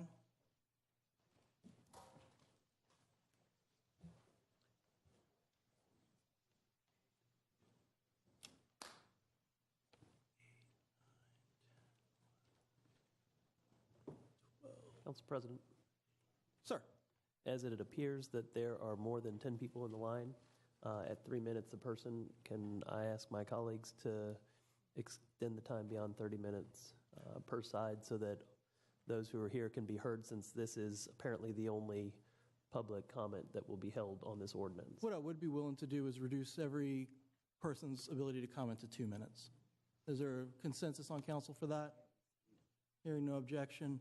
Everybody has 2 minutes. Madam Clerk, could you please set the clock for that? Council President? Yes, sir. So at 2 minutes, I'm looking, and there might be more than 15 people in line. Well, that means that if you have less than 2 minutes worth of things to say, you shouldn't carry on. Mr. Hilbert? Mr. President, here. I thought I heard you say 2 minutes for everyone, and however long that took here was the way that I heard that, and it sounds like from your previous comment that you didn't mean it that way. What I meant was 2 minutes up to the 30-minute limit. Okay, well, I would like to amend Mr. Agelesto's request then to say that we would have 2 minutes for everyone in line up until the time that, and however long that takes, it takes. Okay. Who is at the end of the line right now? Please raise your hand. All right. That gentleman will be the last speaker for those in opposition, and we will run through until we reach him. Okay, thank you, Mr. President, for your indulgence. No objection, I'm assuming, from council. Mr. Dorsey, 2 minutes. Please speak to the paper. Yeah, I'm a man, and I'm invoking my eternal right to free speech. So you already identified me. I'm going to speak on this, and basically I'm going to keep it as brief as I possibly can because, as I was saying, we are people. Man creates government, and government is meant to operate only under the consent of the governed. And as we see every time that there's some sort of big paper or really just about anything, most of what you put forward is what is massively opposed by the public, by the people. So you don't operate under consent of the governed. You really don't have any legitimate authority. And just on this paper, I really am very concerned that that we're taking, again, public property and putting it into private hands. And it seems like, again, there's an agenda that is being pushed forward and the people aren't considered because, as with the jail project, the baseball stadium, the Redskins, every time that people come out in strong opposition to whatever it is that y'all are trying to pull, overwhelming numbers oppose everything that you do. So I'm going to make this like everything else. I oppose everything that you guys do. Everything that you do is unlawful. This is not a joke. It's proven. It's prima facie evidence. I'm making that claim, and I always make that claim. And it's a lawful claim, and nobody has been able to refute it. I oppose this like everything else you do. It's all unlawful. Thank you. My name is Montague Magruder. I'm speaking in opposition to this ordinance. First, I find it shameful that the Land Use Committee decided to forward this proposal despite all the flaws that were highlighted at the Land Use Committee. For example, they said that the person from the administration said that the city would not be on the hook for any maintenance, and it turns out that the city would be on the hook for capital maintenance. And on top of that, the Monroe Park Conservancy apparently says that there would be no one kicked out of Monroe Park, particularly the homeless, when their own proposal calls for a certain ratio of homeless people to regular folks to be maintained. And finally, the Monroe Park Conservancy will lack any kind of representation from citizens that live in the adjacent neighborhoods. The proposal even says that the city representation will be of those who are city employees that would be handpicked by somebody in the mayor's administration, and it basically will silence anybody that lives in the outside neighborhoods, and I think that's ridiculous. In terms of the homeless, I think that what's going on in Monroe Park today is a sign of failure of the city government to actually address the issue of homelessness. I think it's trying to erase homelessness instead of actually address the issue, and I think that it's disgusting to see that this city council is still prioritizing the needs of businesses over the needs of people. 2016 is around the corner. And I think that this issue is going to be one of the main sticking points for y'all to be fighting against should y'all decide to vote on this proposal. Thank you. Thank you. Next speaker, please. How y'all doing? This is all new to me. I'm sorry. I'm coming with the speak about talking about homeless too. I'm new here. I've been homeless for 9 months. This is all new to me. It's nice to meet you all. I don't know you all as I should, but I'm going to get to know you all. I think Monroe Park, for me and the people I know, should stay as it is. VCU does not need to make it and glorify it. A family left it for the public. Homeless and these people, we're the public, sir and ma'ams, not VCU students. They are part of the family, but what they're doing, what I've heard, fences and new fountains and restaurants, VCU has enough restaurants. I personally need that park on Sundays and Saturdays because I've been homeless. I had a job with VCU for 4 months. When they found out I was homeless, they fired me. So I can't get off the streets.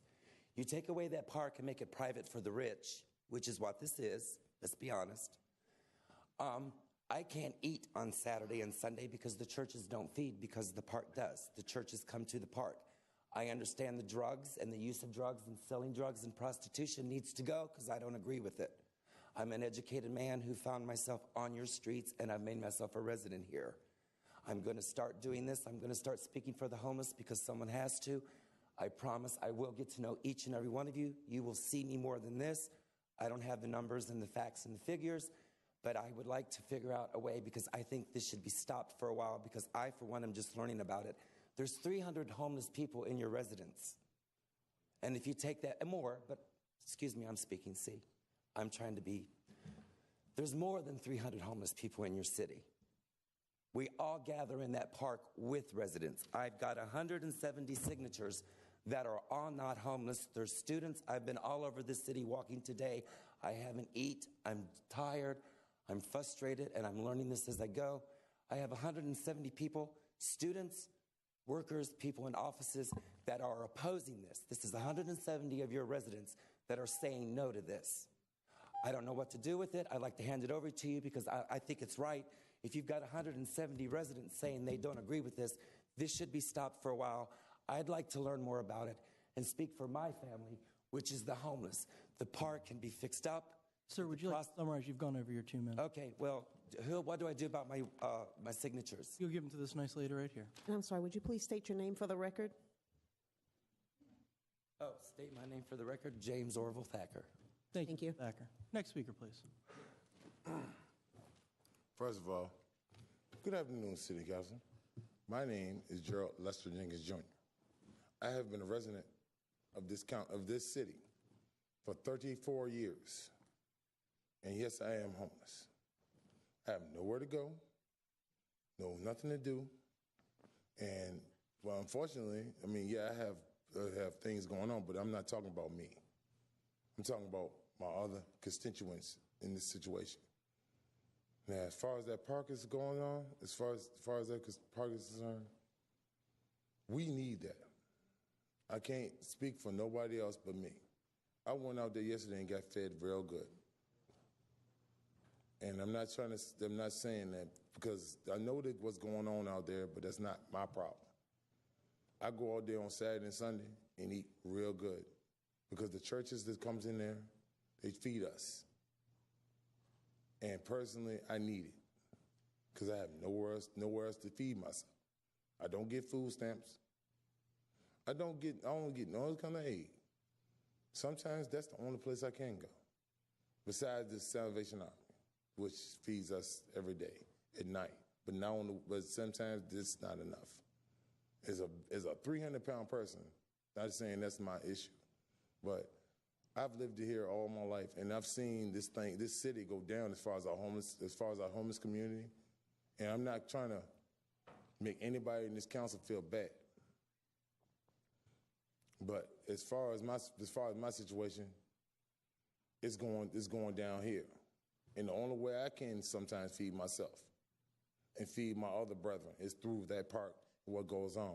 And yeah, I can go on a whole long list of things that's wrong, but it's not time. I'll come to y'all another time, but you will hear from me again because this is not good for us. We need to eat. Thank you. Thank you, sir. Yes, sir. My name is Joseph Andrew Culver. I am homeless. I speak for everybody that's homeless. I've been homeless since 2012, May 3rd. That park is the only home we got, besides other places where we gather up to eat food. Now, I don't know what y'all trying to do to the park, but if y'all do that to that park, y'all gonna have a panic on your hands with the homeless. I'm trying to tell you. I don't agree with y'all trying to do with this park. I think it's bullcrap.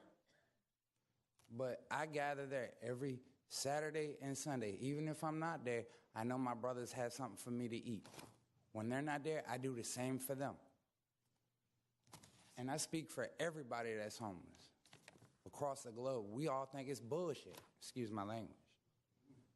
But if y'all gonna sit there and try to fight against this, we would appreciate that, but y'all will see me again. That's all I gotta say. Thank you, sir. Yes, sir. The Monroe Park Conservancy's plan is a vile plot to rid Monroe Park of people it calls transients. And the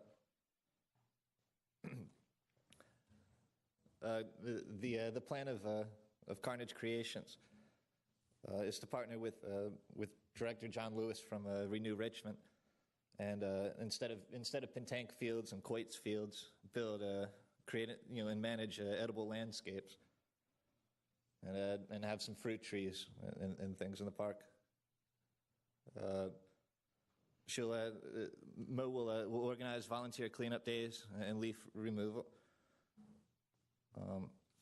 and see that usable sections of the park stay open during renovation, so that groups can feed people there and give out things, because that's what happens there right now, and that's what needs to happen. There's a demand for it. There's been like that for a long time.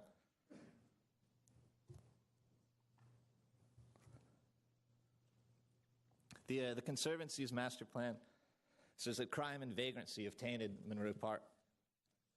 It says that managers must continuously survey the park and check out to see how many women there are compared to men.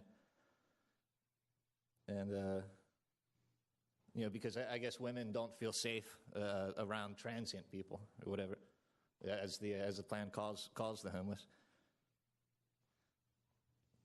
It says the ratio of non-homeless users to apparently homeless ones must be at least 75 to 100 to 1 to draw female visitors in great numbers. And that's not just classist, it's racist, because according to a 2009 study, more than 2/3 of homeless people in Richmond are black. So it's a plot, to kick poor, homeless black people out of Monroe Park.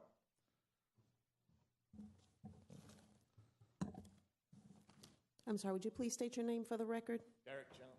Thank you. Yes, sir. Hi, my name is Stephen Lockman, member of Funat Bombs, frequenter of Monroe Park, and I'd like to start by saying, in light of the proposed limitations on public comment tonight, the only attempt that I'm aware of to really gather any public input this far was 3 years ago in a roundtable discussion called by President Samuels after months of public outcry, when this was last on the table. The now expired petition was circulated at that time in opposition to the 2008 master plan, and over 1,000 signatures were collected. The intention of that opposition was not to stymie the improvement of the park in general, as most, if not all, of those signees were regulars of the park. We understand that the park is in dire need of improvement, and we want to see it grow. But the conditions of the grounds and facilities leave much to be desired. However, the language and process located in the master plan have made clear that the proposed renovations are not in the interests of current park users. In fact, certain portions suggest, as previously stated, that these people are unimportant or a nuisance. Any proponents of the plan have still failed to address page 61 of the plan, which, as previously stated, suggests the number of people who even appear homeless should be controlled in order to attract more women who are supposedly more acutely aware of disorder. The definition of apparently homeless is left ambiguous, and no consideration is made as to how many of those people who are apparently homeless are women. So before you have thinly veiled classism and sexism, yet to be reconciled, on the table. What's more, in a plan that has really been the only one considered for several years now, ostensibly as a matter of that legacy, by a group, the Monroe Park Conservancy, which is largely comprised of the Monroe Park Advisory Council, the former administrative group for the park. Thank you. I notice people have lined up behind the last speaker. I'm going to go ahead and let those folks speak. The gentleman who's last in line right now, raise your hand, please. Please understand, if you stand in line behind him, you won't be able to speak. Yes, ma'am. Good evening, President Samuels, Madam Vice President Robertson, and members of City Council. My name is Rhonda Henning Davis. I'm a resident of the 2nd District and Vice President of the Alliance for Progressive Values. We're a nonprofit organization with hundreds of members in the Richmond area. I'm here tonight to speak again about the way that the city seems to be doing business. Monroe Park has been a public park for more than 150 years. How is it that the city has been maintaining the park for 150 years and now suddenly can't manage the park without private interests becoming involved? This park is the gathering space for many public groups.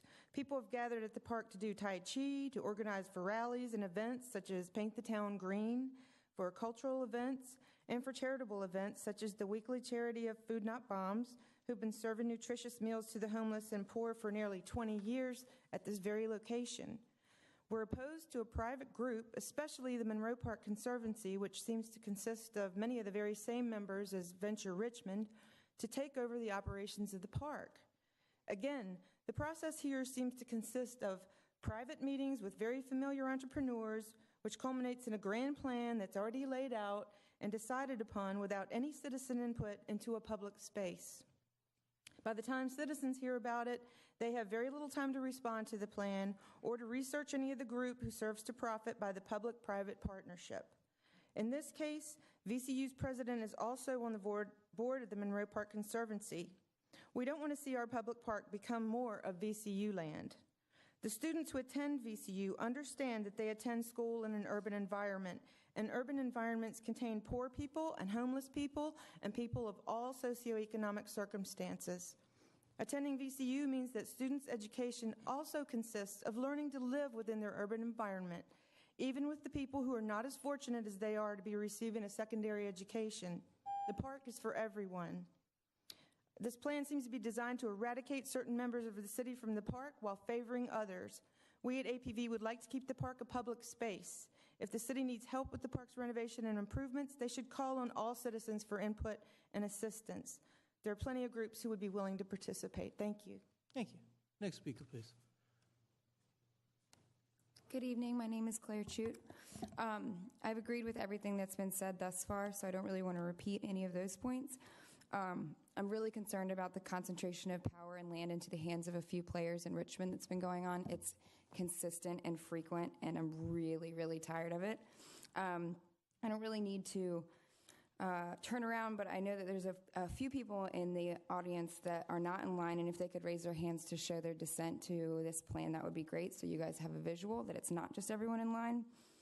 As I understand it, this is based on Bryant Park in New York City, and to me that's completely ridiculous because you're comparing it to a city that has really amazing public schools, which we don't, and they also have really amazing public parks, which we don't.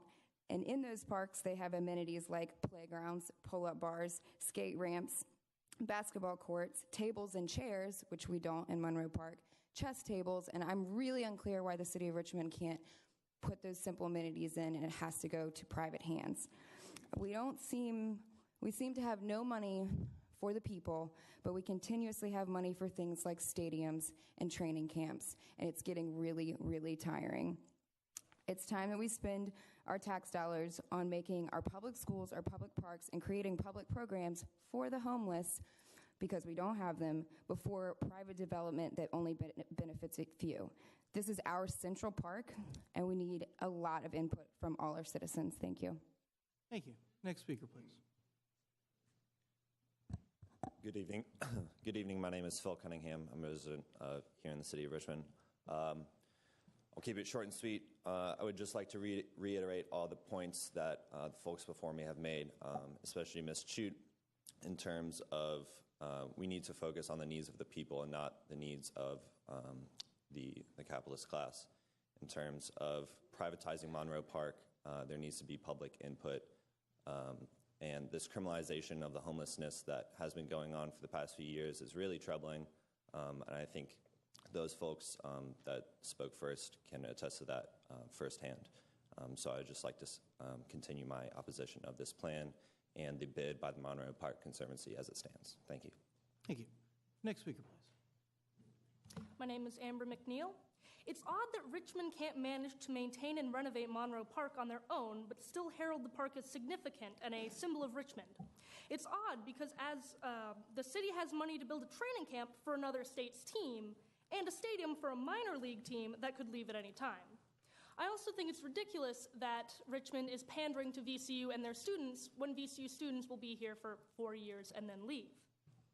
There's a lot of talk about how the many homeless or homeless-looking people use the park. The proposed renovation plans state that a 75-to-1 ratio of non-homeless to apparently homeless should be maintained.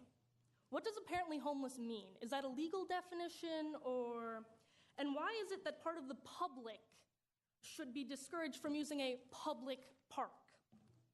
I forgot the rhetoric.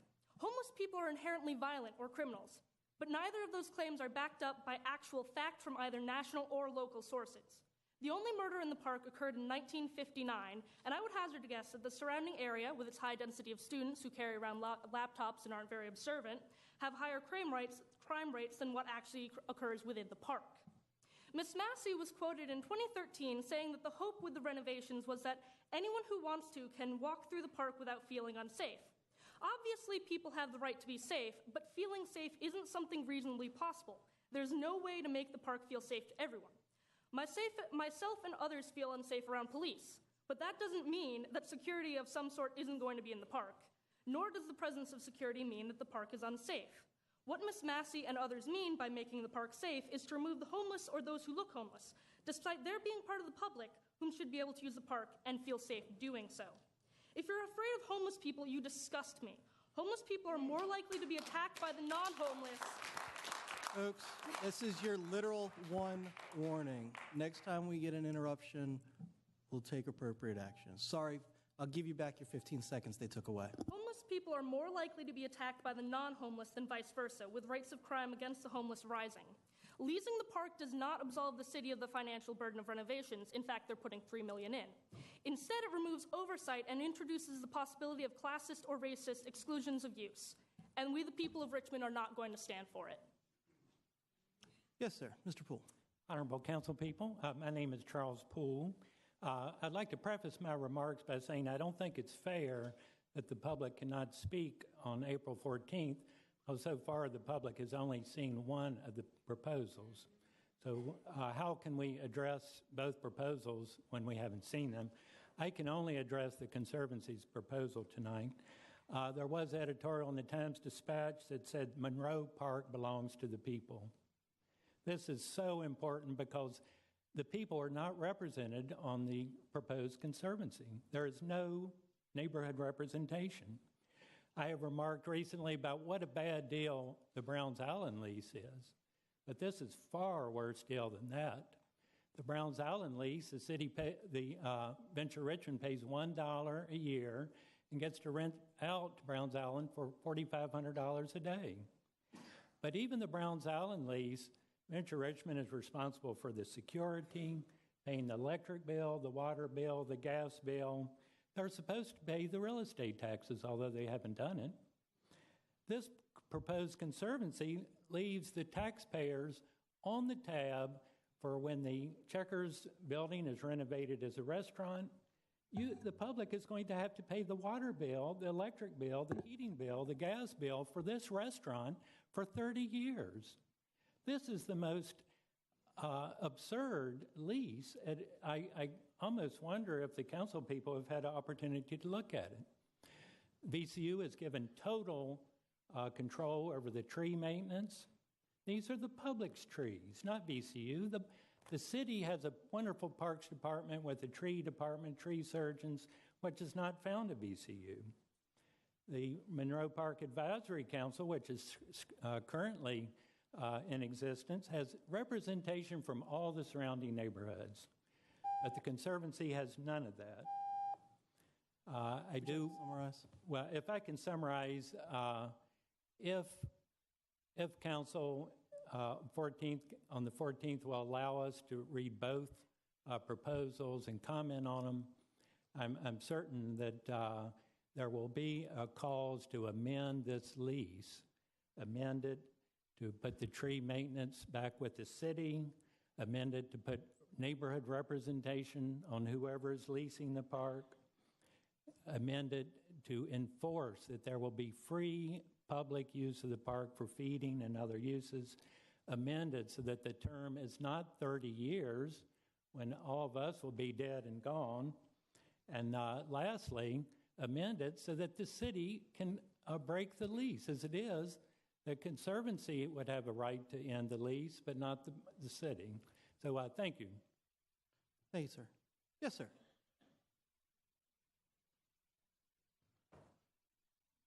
Good evening to the President of City Council, the Honorable City Council members, and good informed audience, both here and beyond. I'm speaking to ordinance number 2014-27. I'm W.B. Braxton Bantu, a.k.a. Scotland Bat, an adamant advocate and grim guardian of sort for the poor and downtrodden. I'm concerned about the entity that will renovate or upgrade Monroe Park. Will they close the park entirely or partially? If Monroe Park is closed entirely, where will the poor, whether on the streets or public housing, merely passing through travelers or wayfarers, obtain their weekend and major holiday meals? There is no other parks in the close vicinity that offers restrooms, water fountain, benches, and a near bus line for those walking or cycling. The City Council has a moral, ethical, and professional responsibility to ensure the welfare of the city's poor.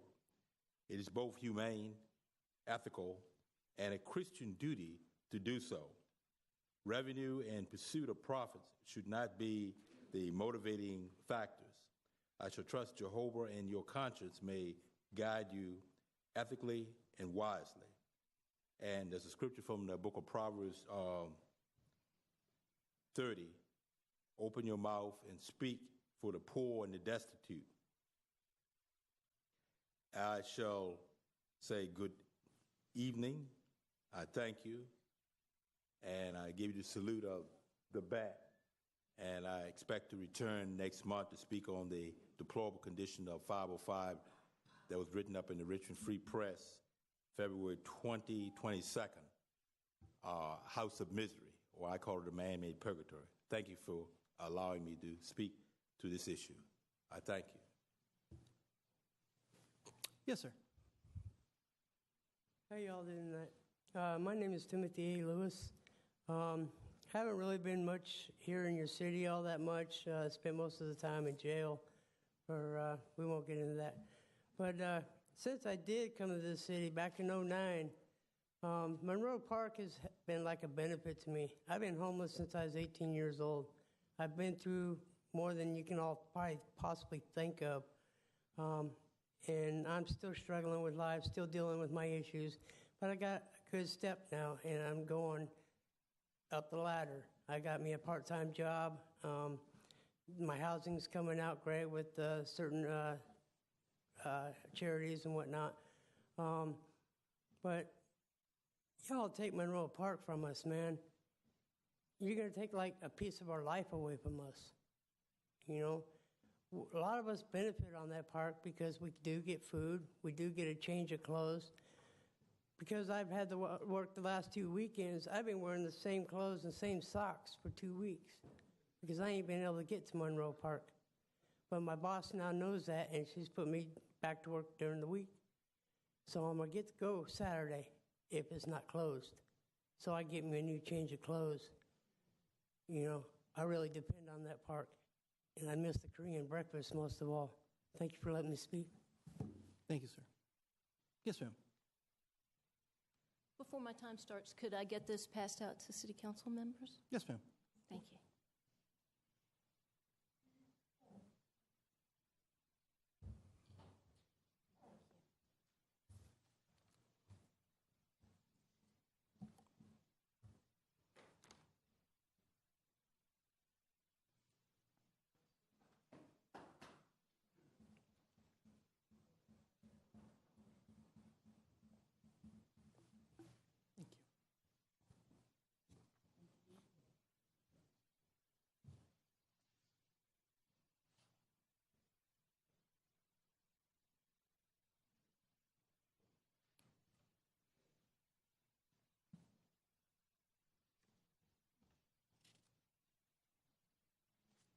All right, please begin. Hello, members of council. My name is Caroline Cox, and I am speaking to the Monroe Park ordinance, which gives away a public good to a private nonprofit corporation.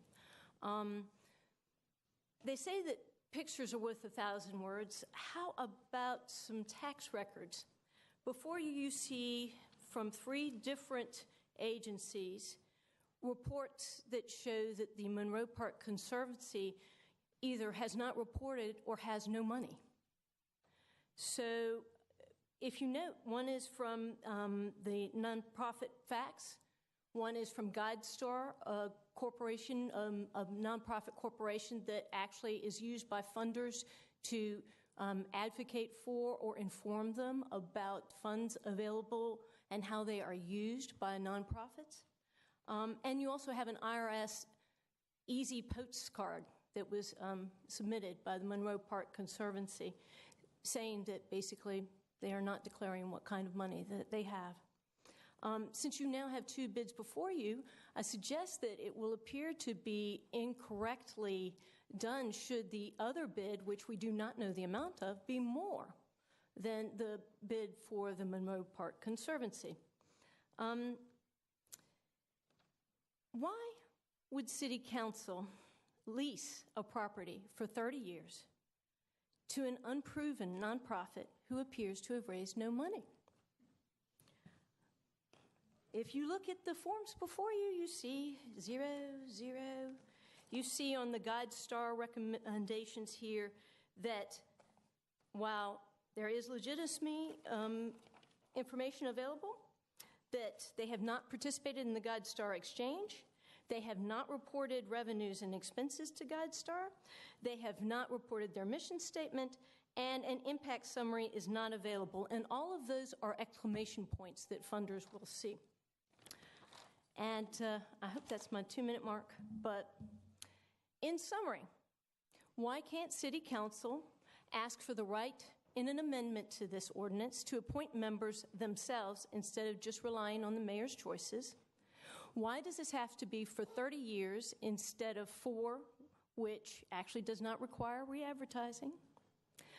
And why couldn't an amendment be made to protect the feeding programs so that as our mayor, Dwight Jones, who is also a Baptist minister, becomes chair of our Democratic Party position, I've forgotten the exact title, is not seen and mocked in the city of Richmond as a patron of this paper who attempts to take from the poor and from the public and to give to the rich. Venture Richmond, VCU. Thank you. Yes, sir. Good evening. My name is John Richmond. I'm a resident of Oregon Hill in the 5th District. Council members, as well as clerks, thank you all for your time tonight. I really would rather that council not vote to approve this paper at all. I would rather that Monroe Park remain a city park without the layer of having a conservancy between the city and the citizens in terms of managing the park. I wish that the original plan, before it got spun up into what I believe is a $6.2 million plan, would instead be executed. I too support the sprucing up of the park. However, again, I wish it were a public park. And I hope also that in selecting bids that you take steps to select the one that ensures that usage patterns of the park change the least. In other words, our colleagues who are homeless and appear homeless can still feel like they can come in during the day and use the park. I know that my wife and I personally have never felt threatened by these folks. Honestly, it looks like they're simply trying to mind their own business, just like we're trying to mind ours. So that comes from a resident of Oregon Hill. I also hope that you shorten the lease period. Section or Part 3A1 implies a lease length of up to 40 years because there's a 10-year automatic renewal. I also hope that you maintain for yourselves the power to approve ideally 4 of the members of the board of whichever organization that manages the park. And finally, I hope that you ensure neighborhood representation from both the adjacent neighborhoods of the Fan and Oregon Hill, which I know those are neighborhoods that are important to several of you. All right. Once again, thank you, council members and clerks, for your time tonight. Yes, sir. The original last man standing. All right, hello. My name is Nicholas DePhillips, and I'm a member of Virginia Organizing. And I would like to raise the question of priorities. It's a bit late now, but is Monroe Park really the most pressing issue in Richmond right now? The unemployment rate here is above the state average, and creating temporary work through renovating Monroe Park will not provide a long-term solution. Studies have shown that investing in transportation, education, and health care create the most jobs. If you can mobilize the resources and the outside support and the investors and find the money to renovate Monroe Park, then why can't you do that for the public schools or the bus system?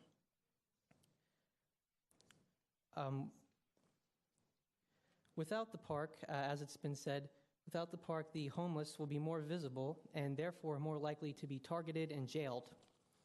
And that's how it works. And taxpayers will foot the bill for the prejudices of certain individual police officers. And while I'm at it, why rent the park out for only $1? Local governments are always saying that they need money, so why not charge a serious rent and put that money into homeless shelters or assistance for the poor or even the public school system? I mean, I have $6 and some change in my wallet right now. I'll buy the park from you right now, right here. All right. Well, I have more time than I thought. So I'm going to finish by saying that public spaces are under attack in America. By requiring fees, somebody else's approval, application, and all sorts of hoops to jump through to use Monroe Park, many citizens and their groups, including VCU students, are cut out of the public discourse. Democracy requires spaces for free and open political activity beyond the confines of government. Thank you. Thank you, sir. Next speaker, please. Good evening, everyone. My name is Tammy Hagan-Noe. I am a native of Richmonder of 49 years. My heritage here predates Jamestown settlement. I've never been up here to speak before. I couldn't help it when I heard a comment. It just sort of, I've been coming for a while, but I've never spoken. And so what triggered me was the comment that the city didn't have the money to renovate Monroe Park. And I just think, that is ridiculous when I have watched, when we had the training camp was doing the construction, and I was cooking down that way during that time, and I watched the boulevard, the trees get thrown in, over the weekend, literally all of Boulevard was beautified and revitalized. And I watched all these crews come in and bam, bam, bam. It was transformed in a weekend. And I'm trying to figure out, we don't have, I watched the Freedom House. Okay, say, for instance, I watched the Freedom House.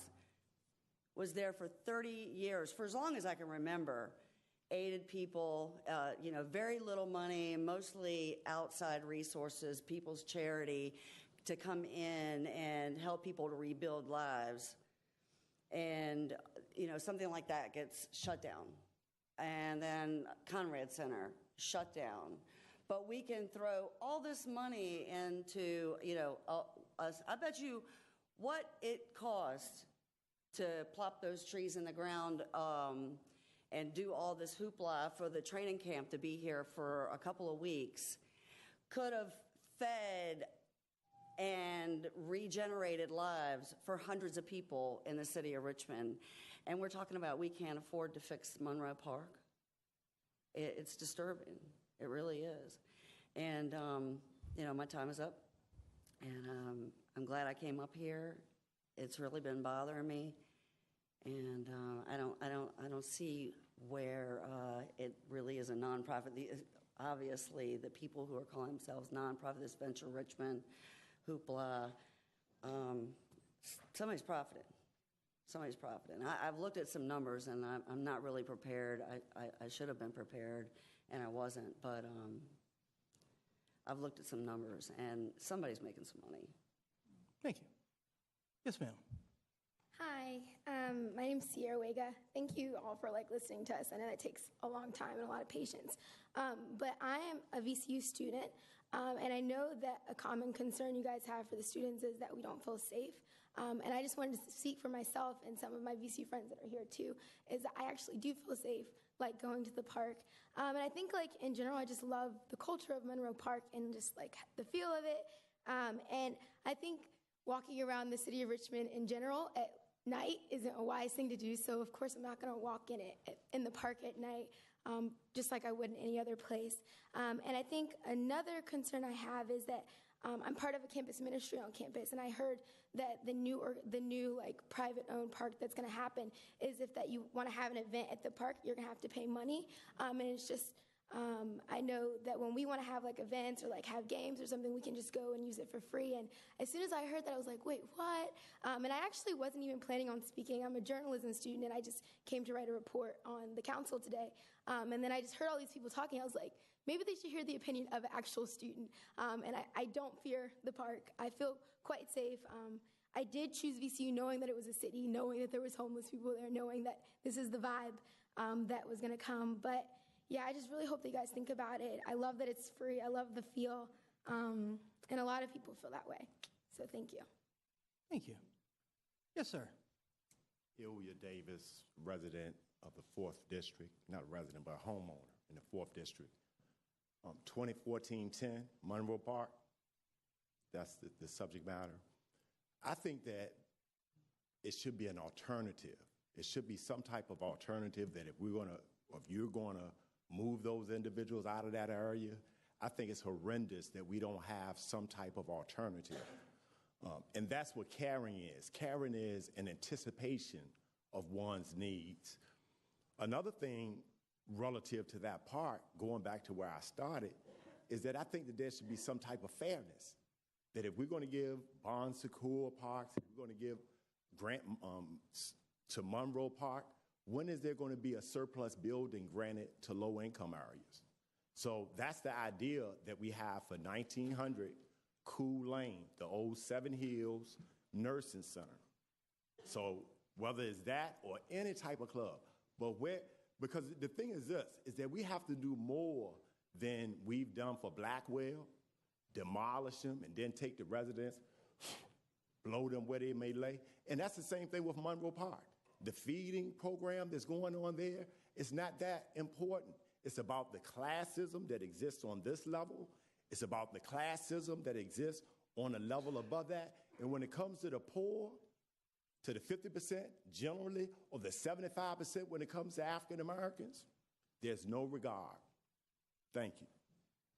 Yes, sir. The second last man standing. How are you, sir? Nobody minds if I take this water, do they? No. Is that okay? It's totally fine. I had to ride a long way here to get here, and some friends asked me to show up, so.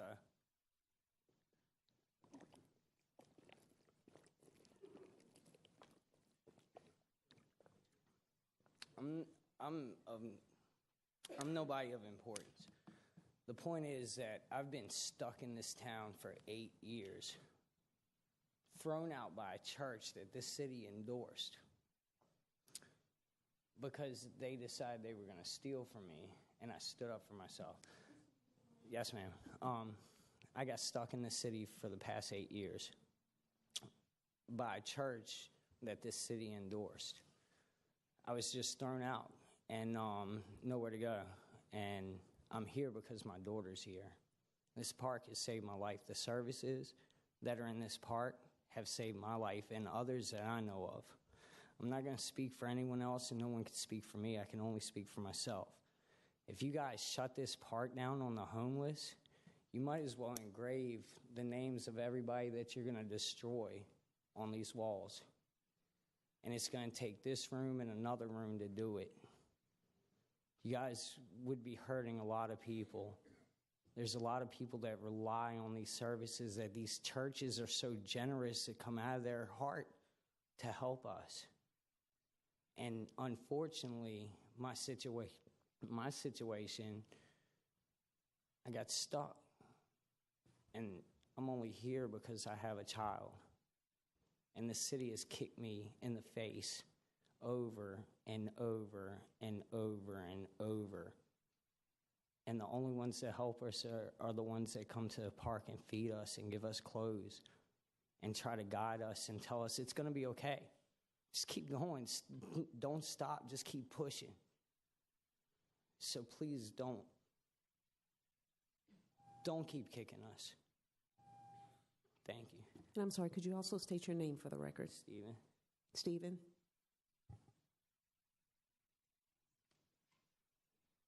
Good evening, councilmen and women, and President Samuels.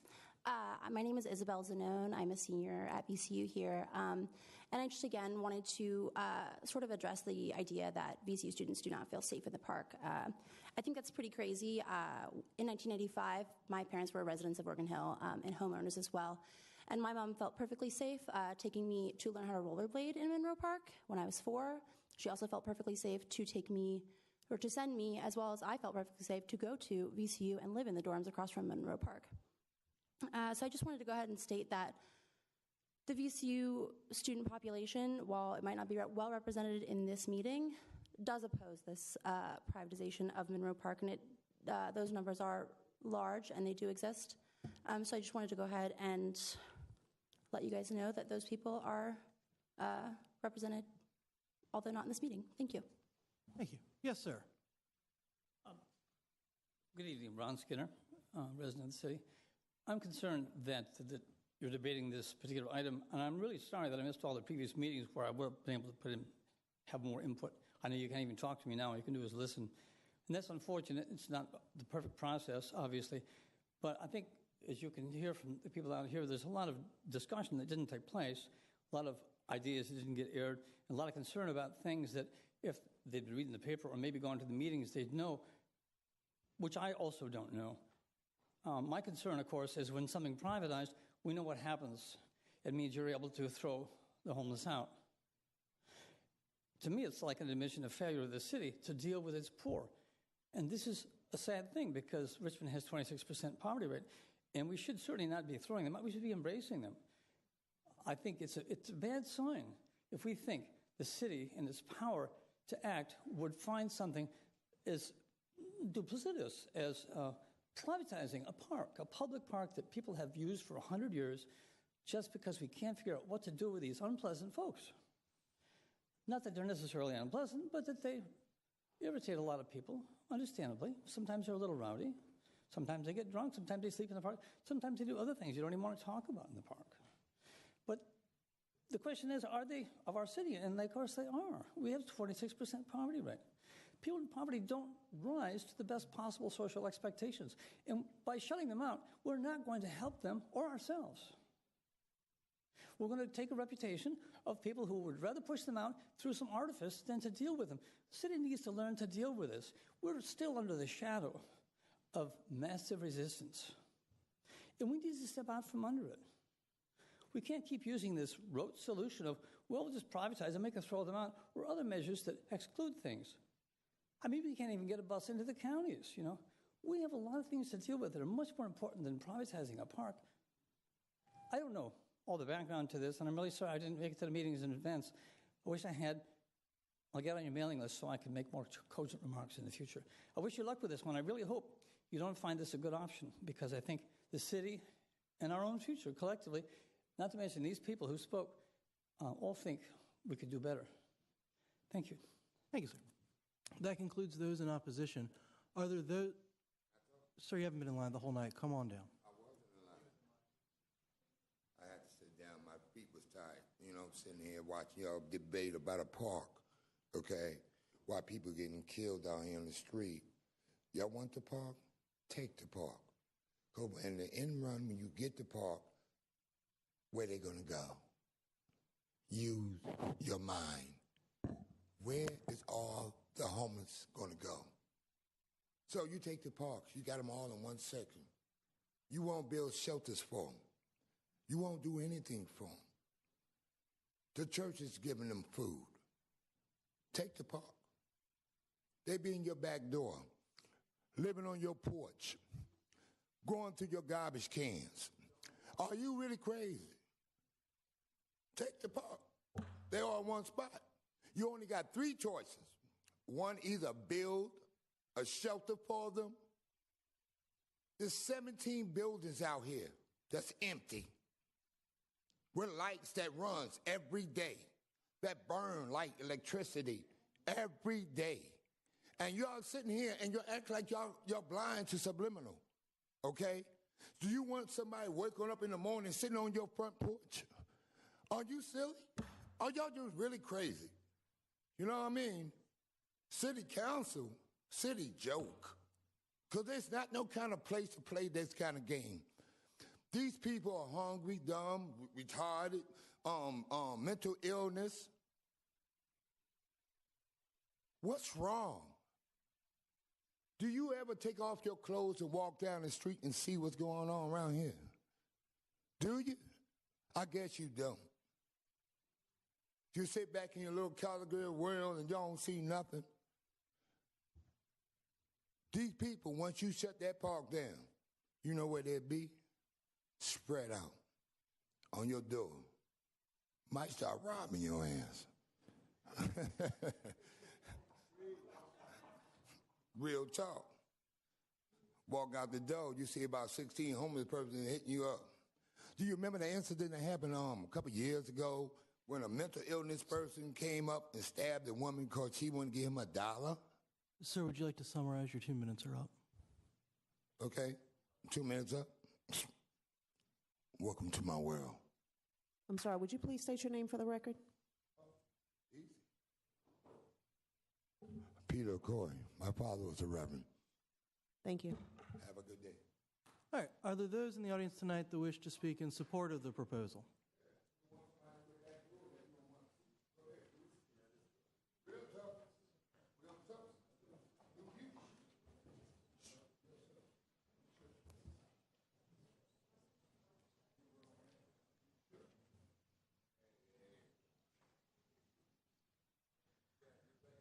Hello, members of council. My name is Laura Bateman, and I am vice president of the Fan District Association, the neighborhood association of which the Monroe Park physically occupies. And we represent over 700 people in our neighborhood association that live, work, and play in and around the Fan District. And we'd like to voice our support for the proposed lease of the park to the Monroe Park Conservancy. The Fan District Board of Directors voted in support of this concept without opposition at our February 10th meeting, and the Fan District Association hopes to be an active partner with the city and the Conservancy in the rehabilitation and ongoing care of this beautiful and great asset. We applaud the work that's already been done by the Conservancy, and we look forward to seeing this rehabilitation completed as soon as possible. Thank you. Thank you, Ms. Bateman. Next speaker, please. President Samuels and Councilman, I want to say that the Monroe Park Conservancy, should we win the bid, has no intent to exclude homeless or anybody else As Mr. Beschler said in land use, this land will belong to the city of Richmond. It is the city of Richmond's. It's a public park. So the Monroe Park Advisory Council was recommissioned in 2002 by Bill Panley. Over 20 years ago, the original Monroe Park Advisory Council was commissioned by Tim Kaine. So over 20 years ago, the city has been grappling with what to do with Monroe Park. How should it best be used, and how should it best serve the public at large? The council, Monroe Park Advisory Council, along with the city, commissioned the master plan. It was passed by Urban Design, the Planning Commission, and Historic Resources. Construction documents were drawn up at the wish of the city of Richmond. The city of Richmond has already spent over $690,000 to start the revitalization of this park. The Monroe Park Conservancy was established as a 501(c) in order to be a partner for the public, private, and corporate communities at large, no one specific entity. We will fundraise to endow the park in its future. We have plans, actually, ironically, Mr. Agilesto, to work with Capital Trees in a larger capital program for fundraising to beautify Richmond green. Monroe Park Conservancy is seeking your approval on this bid of the lease of the park. We'll be stewards for the historic urban green space as a public park for the future. Thank you, Ms. Massey. Yes, sir. Mr. President, Madam Vice President, members of council, excuse me, and my name is John Bates. I'm a retired lawyer, and I've been working with the Monroe Park Conservancy and the city administration in trying to come up with a mechanism to accomplish the renovation of the park that's been under consideration for so long. I'd like to just do two things. First, I'd like to point out a couple of things about the lease that would give you some comfort. The first is that the city builds the improvements. There's no private ownership of the improvements. The city continues to own them. The city will have complete control of construction and costs of the renovation. Construction by the city does not start until the private funds are fully raised and the city's comfortable that they have been so raised. So there's no financial risk to the city whatsoever. Third, all the policies relating to the use of the park will be developed by the board of directors, which is a public-private entity, as you've heard, with representation from the stakeholders, and is subject to approval by the city's chief administrative officer. So no private entity can run amok here. The city still has control. I'd like to point out a couple things about the bid. First, Monroe Park Conservancy is the best qualified bidder because it's a public-private partnership in which folks from the city administration and VCU, as well as the private sector, are involved. No other bid includes public sector involvement. Concerns have been raised about making the park private. I submit that if the other bid is accepted, that's exactly what you've done. Let me also suggest that the Monroe Park Conservancy is the only qualified bidder because it's the only one that has reached an agreement with VCU for the infusion of funds from VCU for the maintenance and continued operation of the park. No other entity has done that. Thank you very much. Thank you, Mr. Bates. Yes, sir. Mr. President, Madam Vice President, and members of council, my name is Mark Stanley Dre. I'm a resident of the city of Richmond and the Fan District and have been so for more than 43 years. I currently reside at the Prestwood, which, as many of you will know, borders the north boundary of Monroe Park. I have been on the Conservancy's board since it started and was chartered in April of 2011. Attending here tonight, I applaud each of you for the contributions you make to the city, but I'm reminded of a comment that Paul Newman made that a day without critics is probably a day without accomplishments. There's been a fair amount written about the proposed project. It is primarily the work of the Monroe Park Advisory Council, as Alice Massey mentioned, that was started 10 or more years ago The Conservancy, as John Bates mentioned, is simply a facilitator of that good work, attempting to raise the funds and help manage the park, neither of which the city is able or in a position to do on its own behalf. I want to specifically address a few comments that have been made in the newspaper and other publications recently that are simply not based on fact, and the fact is readily available if anybody would like it. The Monroe Park Conservancy is not trying to gentrify Monroe Park. There is no intent to remove the homeless from Monroe Park. Monroe Park is part of the Fan, which has been gentrified for many, many years. It is the Conservancy's hope that the park will be safer, cleaner, more environmentally friendly, and more welcoming to all people who would like to use it once the renovations are completed. I'm not going to read to you the provisions out of our articles or the Conservancy's articles, but I submit to you that if you would look at them, you'll find that they are consistent with the city's objectives regarding the park and those of its major beneficiary, Virginia Commonwealth University, which graciously performs much of the park's maintenance and has thankfully committed to do so going forward.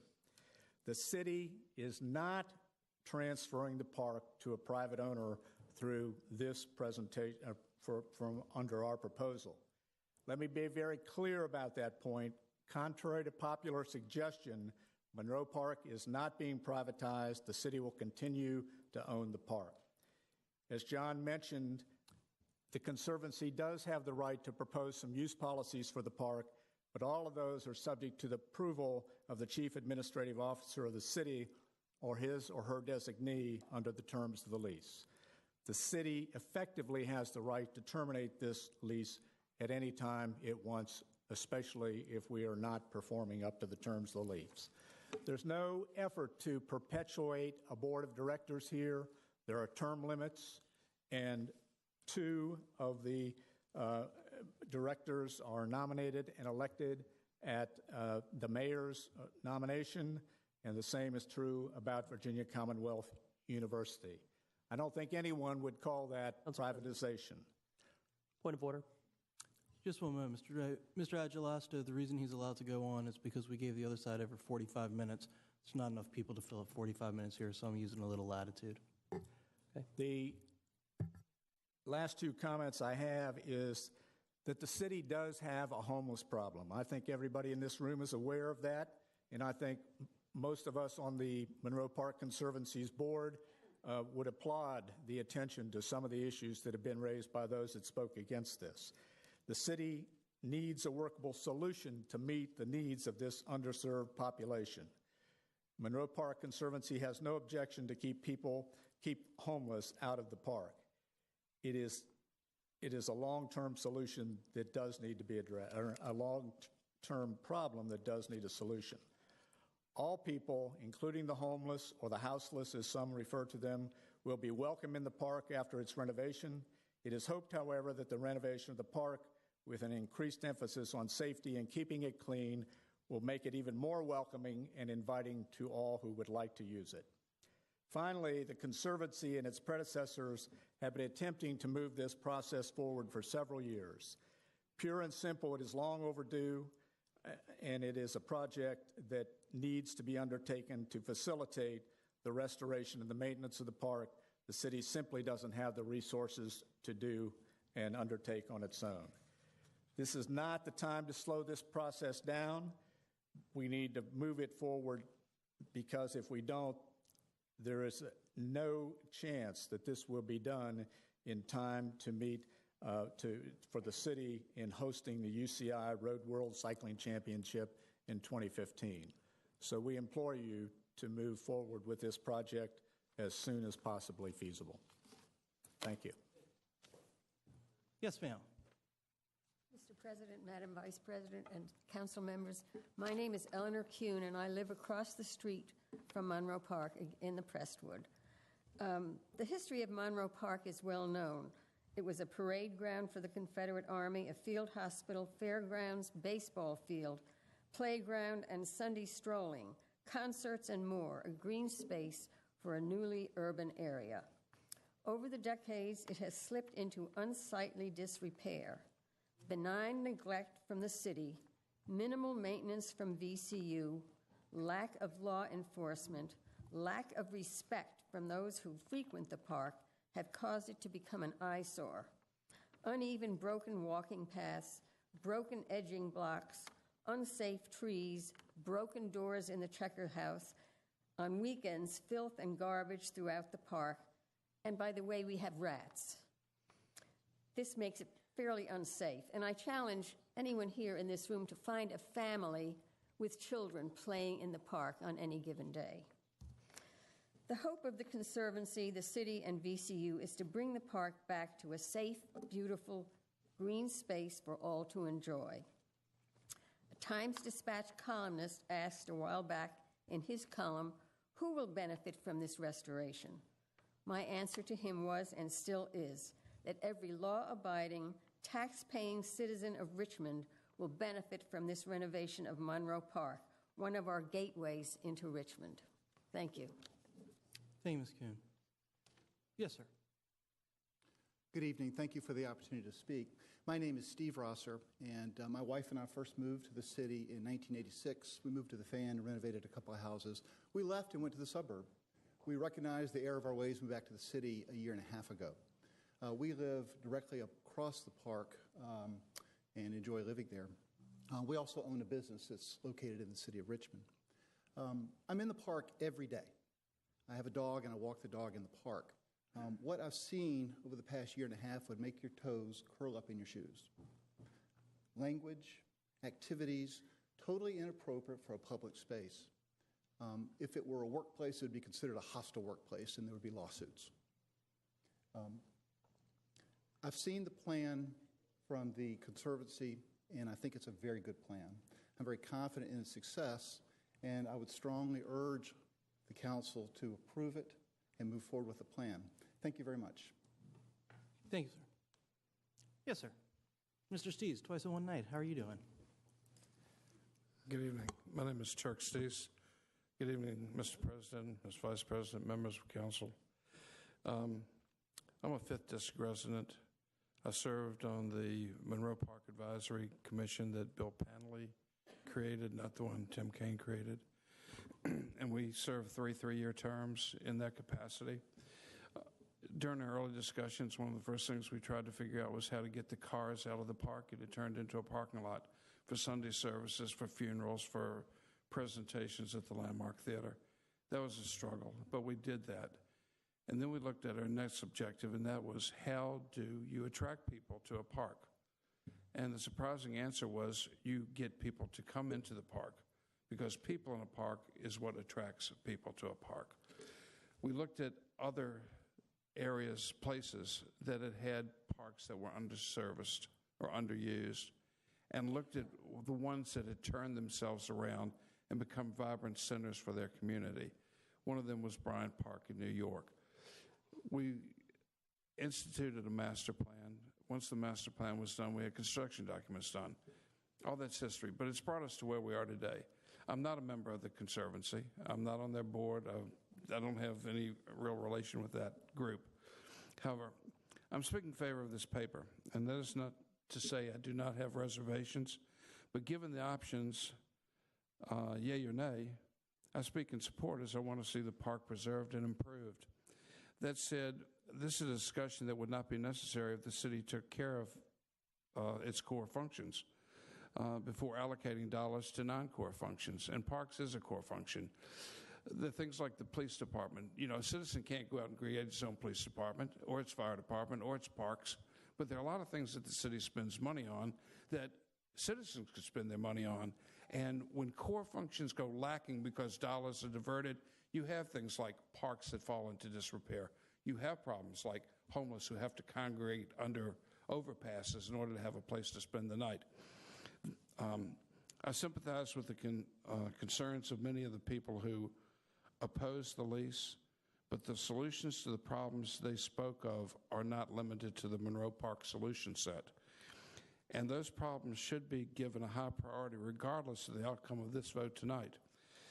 I choose to not get caught up in the ancillary issues or the arguments that Monroe Park is the only place in which services can be delivered.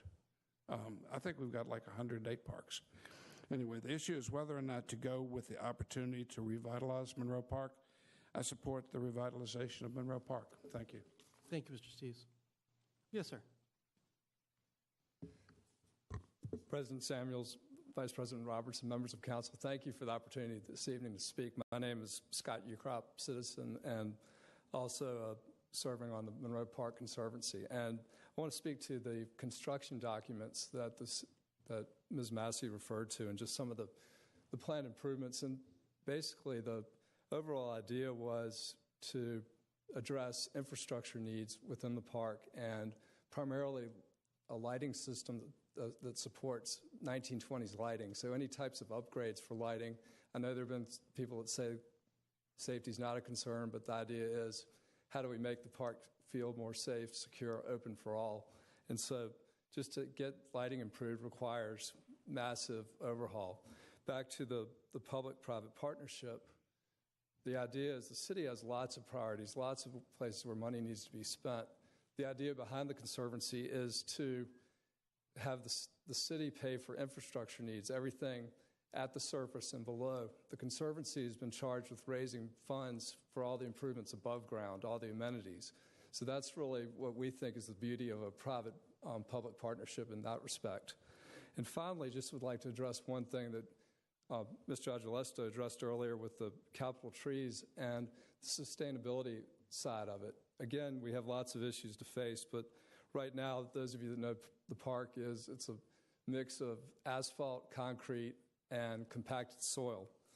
With that idea, there's very little chance for stormwater runoff. And the idea is that through the improvements, we'll be able to put biofiltration systems in that basically we can detain all the stormwater and also filter it, removing pollutants, and thus lessening the runoff into the James River and the Chesapeake Bay.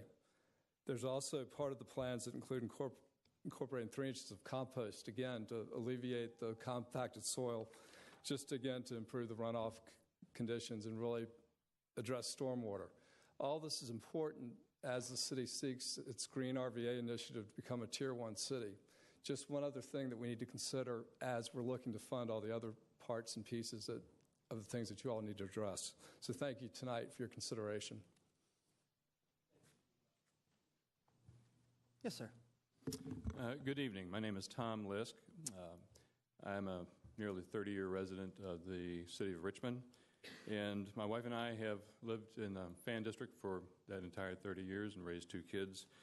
Our friends who lived in the counties thought we were crazy raising kids in the city, but I don't think there's any better experience for children than to have the experience of living in a city environment and all that comes with that, good and bad. But I'll tell you, I agree with some of the opponents that say the problem really is the failure to take care of the parks. That really is what brings us all here tonight, and that is unfortunate. But I'm not here to argue that somehow you're going to find money in the budget to change that. I'm a realist, and the realism here is that this has been going on for 20 years, and it's time to actually take action and do something. I applaud the Conservancy for the proposal. I'm not on their board. And not on the board of any of the organizations. I'm just here as a private citizen, as a parent, and I think it's time to take action. I live adjacent to the park. I'm not afraid to go in there. The homeless don't pose a threat to me. I don't think they pose a threat to my family. But the park should be open to everyone. And I think we have an opportunity here to take this beautiful park and make it a jewel and make it a part of the gateway to Richmond. You're not breaking new ground here. We have a precedent. Look what we've done with the riverfront. Look, with Venture Richmond and the partnership there has made the riverfront a terrific asset to the city. We have festivals down there now. We bring people to the waterfront. We can do the same thing with Monroe Park. So I applaud the Conservancy, and I encourage you to go forward with this proposal to make Monroe Park a jewel and part of the gateway to Richmond. Thank you. Thank you, Mr. Lisk. Yes, sir. Mr. President, Madam Vice President, members of council, my name is Brian Shaw. I'm a resident of the 2nd District and a frequent user of the park. I'm also an employee of Virginia Commonwealth University, and I am here to reinforce VCU's support of the Monroe Park Conservancy's application. I would also like to reiterate what Mr. Bates said earlier, that the Monroe Park Conservancy is the only organization with whom we've had any conversations about maintenance of the park. I just wanted to clarify those two issues, and thank you for your time. Thank you very much, Mr. Shaw. All right, seeing no others in support, I'll bring it back to council for any discussion. As I say, this is not something that we're going to vote on tonight, but instead have a special meeting on April 9th at 4 p.m. here in council chambers, and then we're going to have a vote on this project on April 14th at 6 p.m. Would council like to hold their comments until then and have a chance to have reviewed both leases? Yes? I see some heads nodding yes. Ms. Trammell, you don't want to do that? I just want to say one thing, Mr. President. Sure. I appreciate all the speakers that came down here tonight, and, it kind of like opened up my heart as far as like listening to a lot of them, what they were saying.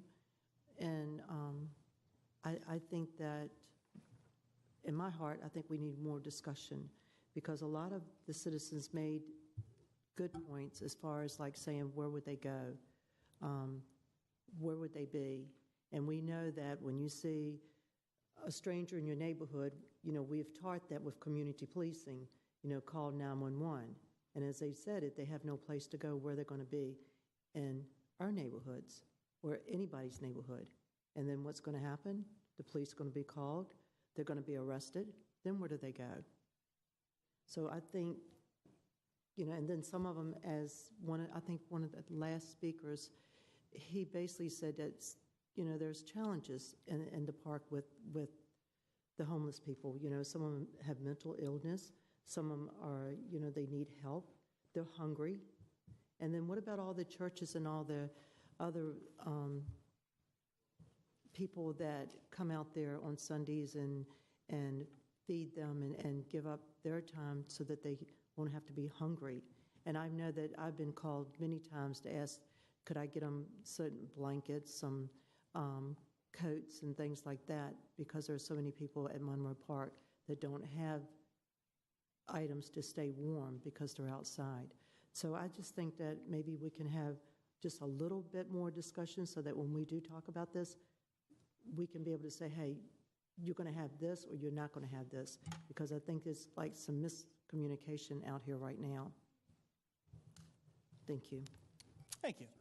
All right, now I see that there is Kelly Kinghorn in the audience tonight. Ms. Horn is a tireless advocate for the homeless. Ms. Horn, would you be willing to come up and say a few words about what's available in the city of Richmond? Please. I know I'm putting you on the spot, and undoubtedly it's more fun to watch than actually be up here, but I'd appreciate it.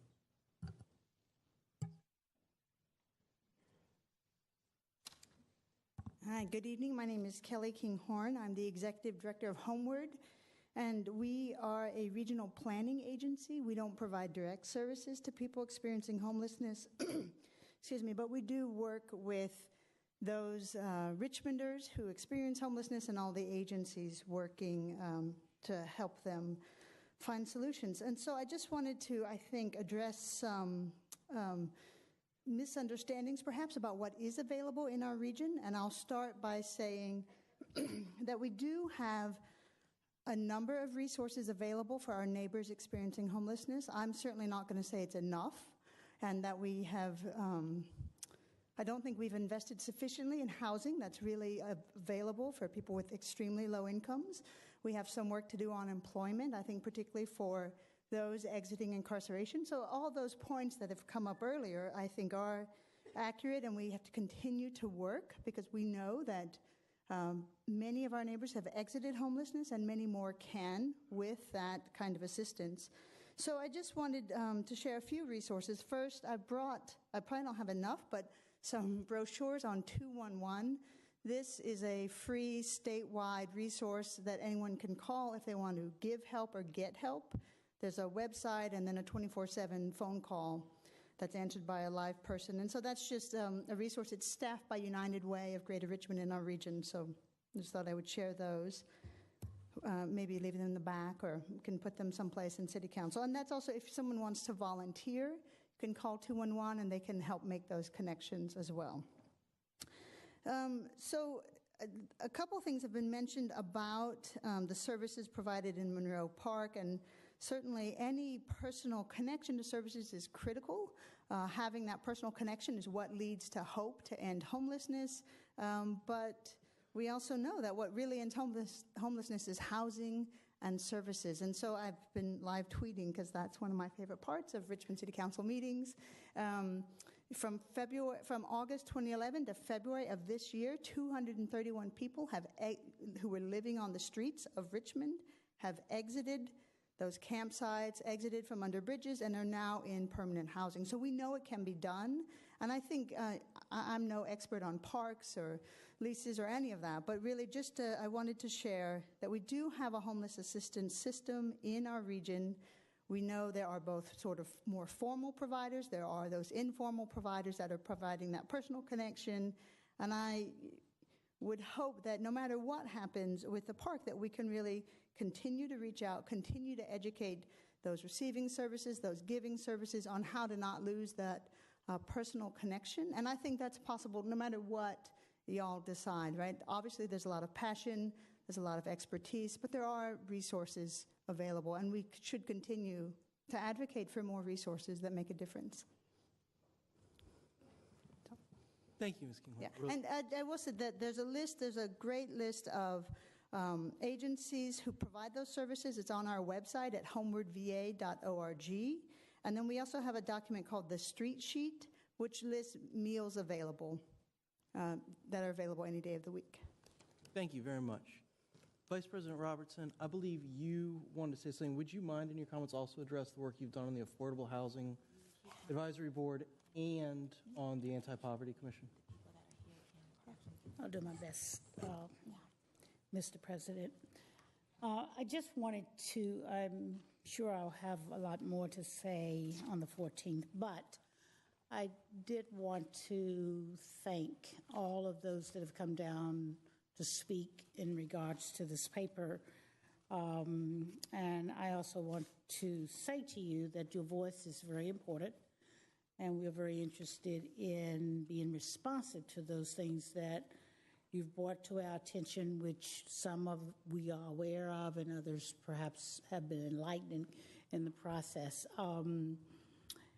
At the request of the President, we have for the past year been working on an affordable housing initiative, funding an affordable housing trust fund for the city of Richmond. Part of that initiative is to deal with providing decent, safe, affordable housing for people of all income levels, and that includes families that are homeless, persons that have special need housings and those kinds of things.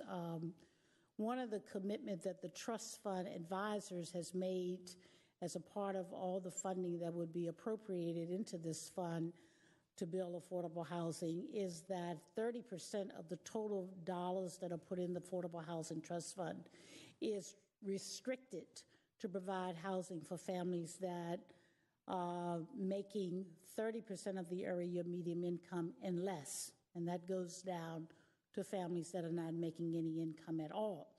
So at any given time, the revenue that would be in the Affordable Housing Trust Fund will have a restriction of making sure that a third of it is reserved for families that are 30% and less. And those are families that we would consider as families of extreme poverty. And that includes families that are homeless.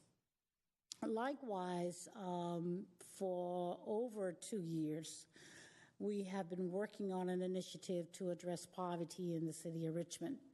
And certainly a person that is homeless, we would consider probably within that populations of families that are poverty. And the city of Richmond has made addressing issues of poverty one of our top priorities in this budget that is before us. There has been a significant appropriation of money that has been presented to council in the budget that we are currently reviewing that deals with poverty. And it does address housing, it addresses education, it addresses transportation, it addresses several of the needs that our families of poverty have in the city of Richmond. And I specifically want to say as it relates to the park. When this presentation was presented and I first learned about the details of this restoration of this park, one of the requests that was made is that no one currently using the park and benefiting from the availability of the park being there will be made worse off than what they currently are. And I think that's a very strong commitment that the city wants to be and shall be committed to. And part of that process is acknowledging the fact that the park, unfortunately, has become a place, and I say unfortunately because with the wealth of this country, the whole issue of homelessness without providing adequate resources to address that should be as well one of the city's top priorities. It's heartbreaking from the perspective. I support the renovation of the park. I support renovation of all our parks in the city of Richmond. I think that we should improve those parks. But I also think that we can do so and must do so in a way that no one feels that it's not a place that I can go and a place that I can be a part of. We must be able to recognize the fact that some can afford to live a much better life than others, but most people have and share the same human values, and things are equally as important to each one of us, regardless what lifestyle has come our way. So the commitment that has been made that no one will be made worse off as a result of the restoration of this park is a commitment that I am committed to. I believe the city is committed to, and certainly as we review these lease agreements and so forth, critical attention will be given to ensure that we are consciously being responsive to that. Thank you, Mr. President. Thank you. All right, folks, there was kind of an agreement a few minutes ago that we were going to save our comments for April 14th. Would you guys like to say them all tonight instead? Mr. Agelasto? I'm not sure I was privy to that agreement, but I know that Kelly King Horn came up to give a presentation in response to Ms. Trammell's comments, and I thought we were going to have an opportunity to make some of our own comments. You certainly can. Thank you, sir.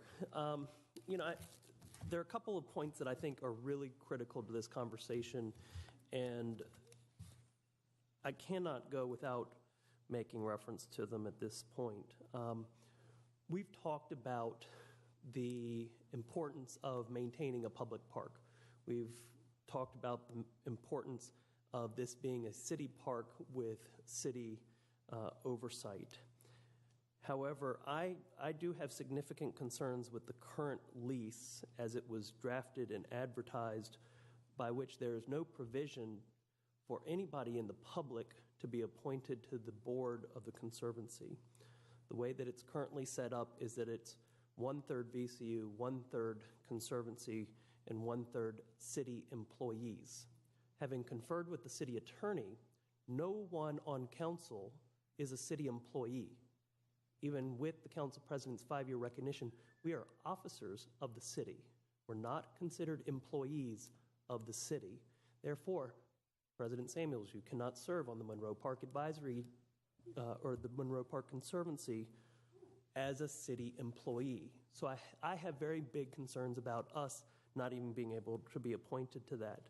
And I think we need to amend this, but I also understand that amending this means it has to be re-advertised because of the 30-year lease terms.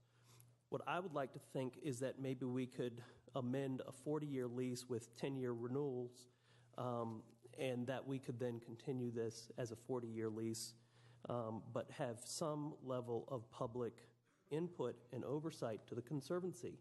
This is something when I first talked to you, Council President, and to Ms. Massey with the Conservancy about this over 6 months ago, this was a big sticking point for me, and it still has not been effectively addressed. And I'm very concerned about that. I also want to make a couple points because the supporters of this, I'm not in opposition to renovating Monroe Park. I don't think anybody in the city is in opposition of improving the park. I think what we've got here is a confusion between a plan to renovate a park and a plan to lease a park.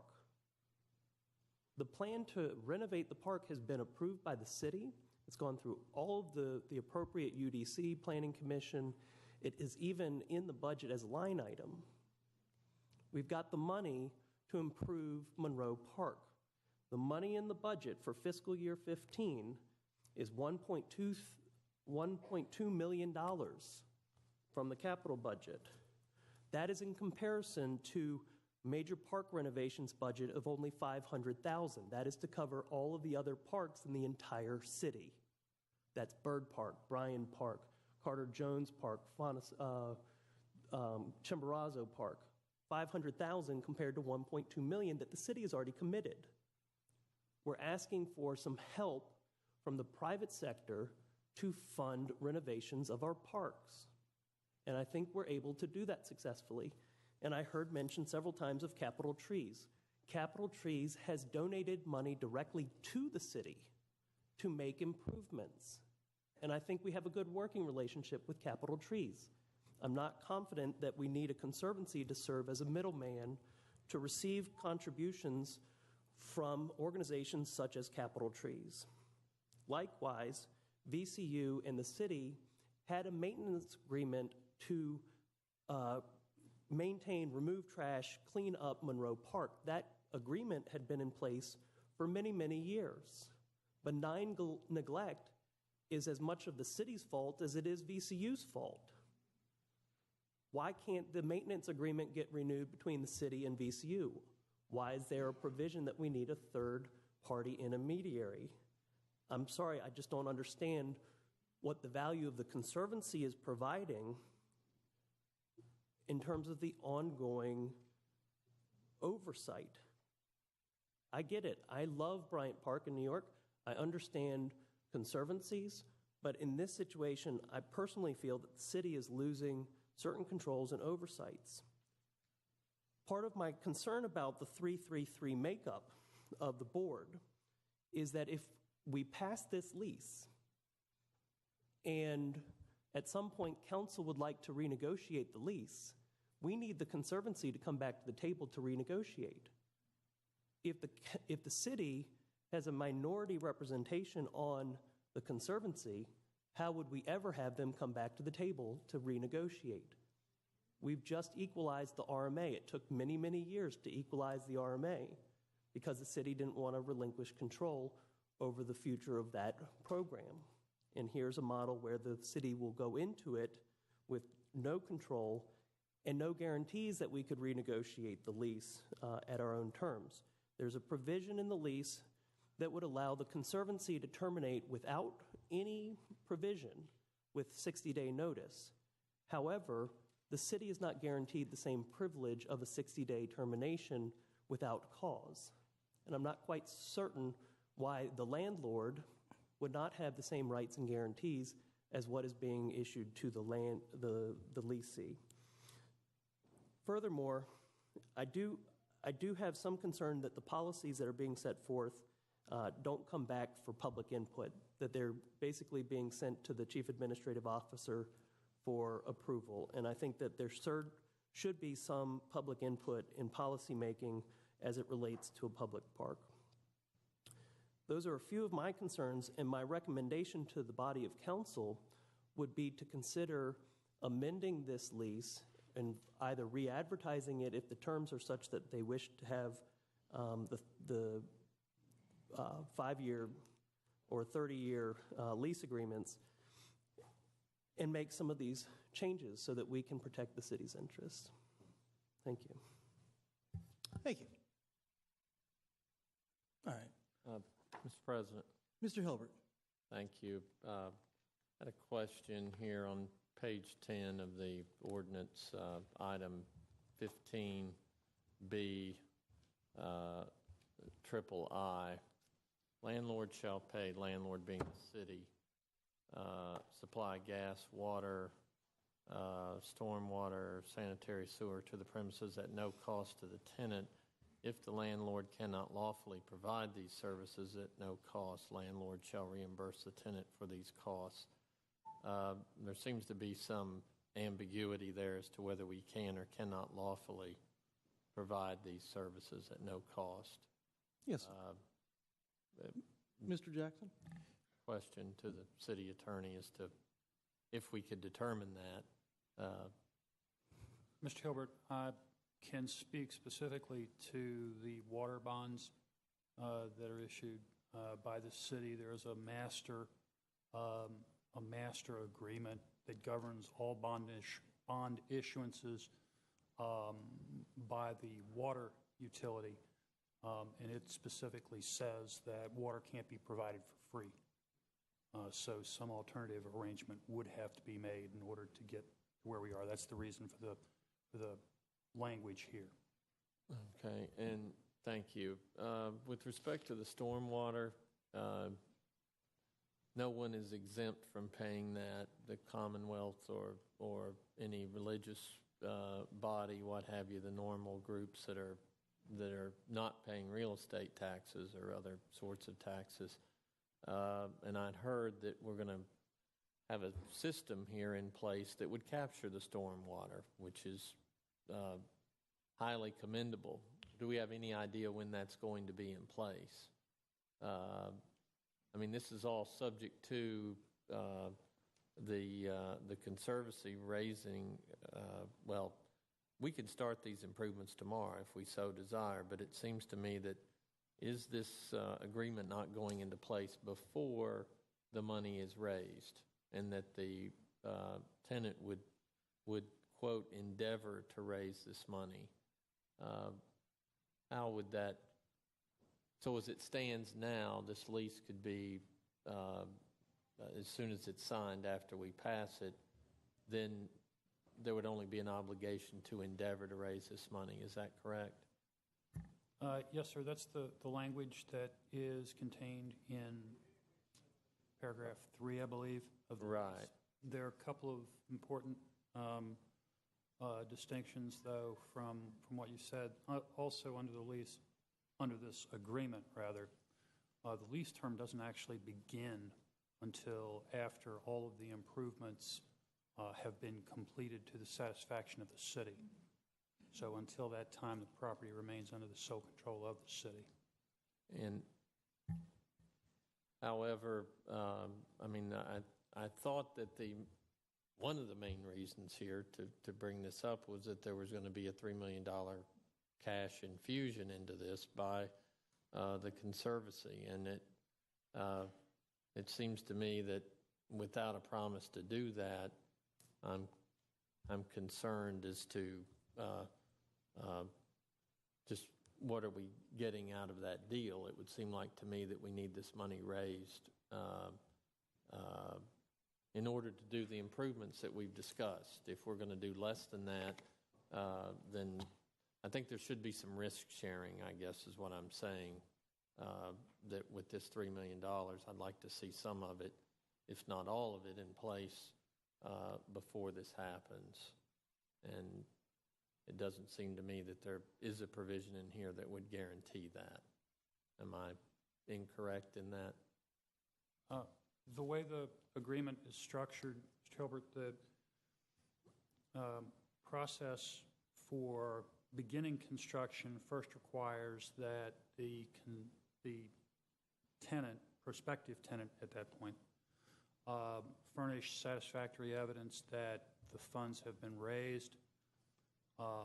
At that point, that money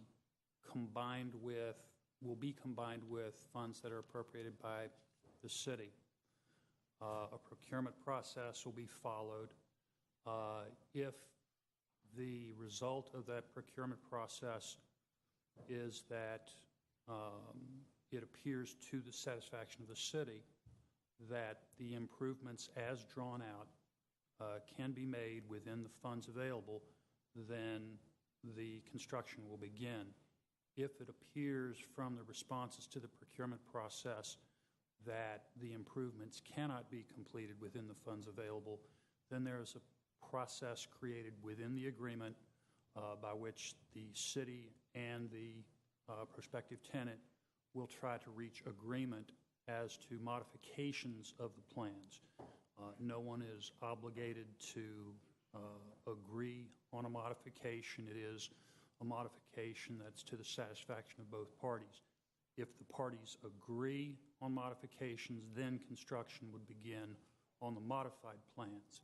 If the parties cannot reach agreement, then the entire agreement terminates.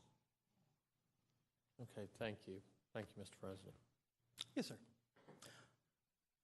All right. So that being the case, we are now going to entertain a motion to continue this paper and forward it to the special Land Use, Housing, and Transportation Committee meeting on April 9th, 2014 at 4 p.m. Mr. Blouse, do I hear a motion from you on that? I'm sorry, I've just been informed by the clerk we may have to do this differently than I thought. Madam Clerk. Yes, according to my records, we have a motion by Vice President Robertson that was also seconded by Councilor Graziano. Very good. Well, then, Mr. Blouse, I'll just count you as somebody that's probably going to vote yes on it. Madam Clerk, please call the question. Yes, Council is voting on item number 4, ordinance number 2014-10, to have that ordinance go to the special land use meeting on Wednesday, April the 9th at 4 p.m. for consideration, and to also have that paper continued for vote or consideration by council on Monday, April the 14th, without public hearings at those two meetings.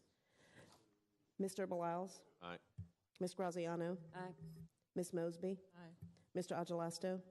No, due to the fact that I think that the second proposal that's been submitted should have some chance of a public hearing. Mr. Hilbert? Aye. Ms. Trammell? No. Ms. Newbill? Aye. Vice President Robertson? Aye. President Samuels? Aye. That motion has passed. All right, folks, that was the end of the regular agenda. We're going to move on to citizen comment period now. I'm sorry, we're going to move on to motions to amend and continue.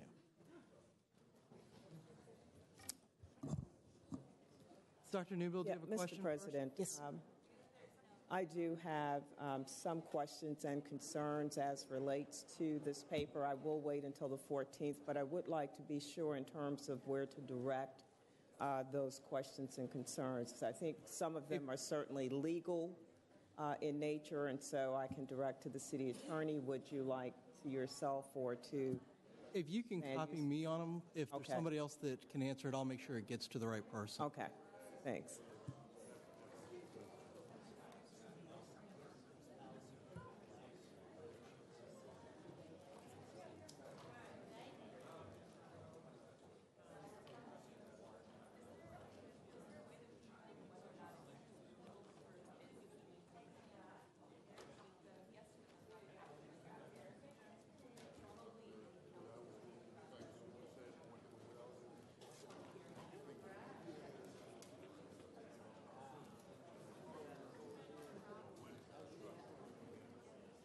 Madam Clerk, motions to amend and continue?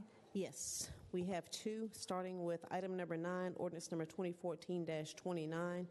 That's to authorize a special use of 2613 and 2619 Floyd Avenue for the purpose of authorizing up to 6 single-family attached dwelling units and a parking area.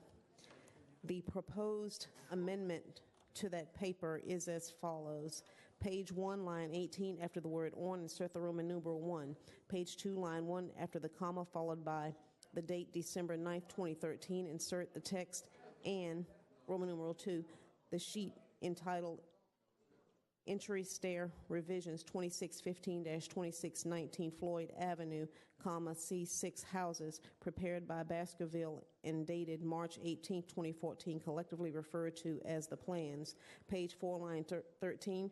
After the period followed by the word ordinance, insert the words the height of the brick wall shown as brick knee wall on the sheet entitled entry stair revision 2615-2619 Floyd, C6 houses prepared by Baskerville and dated March 18, 2014, located in the front yard of the proposed lot, shall not exceed 40 inches, and the height of the wood fences shown as 48H cedar screen on the sheet entitled entry stair revisions 2615-2619 Floyd C6 houses prepared by Baskerville and dated March 18, 2014, located in the front yards of the proposed lots, shall not exceed 48 inches, substantially as shown on the sheet entitled entry stair revision 2615-2619 Floyd, C6 houses prepared by Baskerville and dated Madam March. Clerk, let me get you to hold on for 1 second. I've been informed that there's some problems as it's being recorded and as it's going out on TV that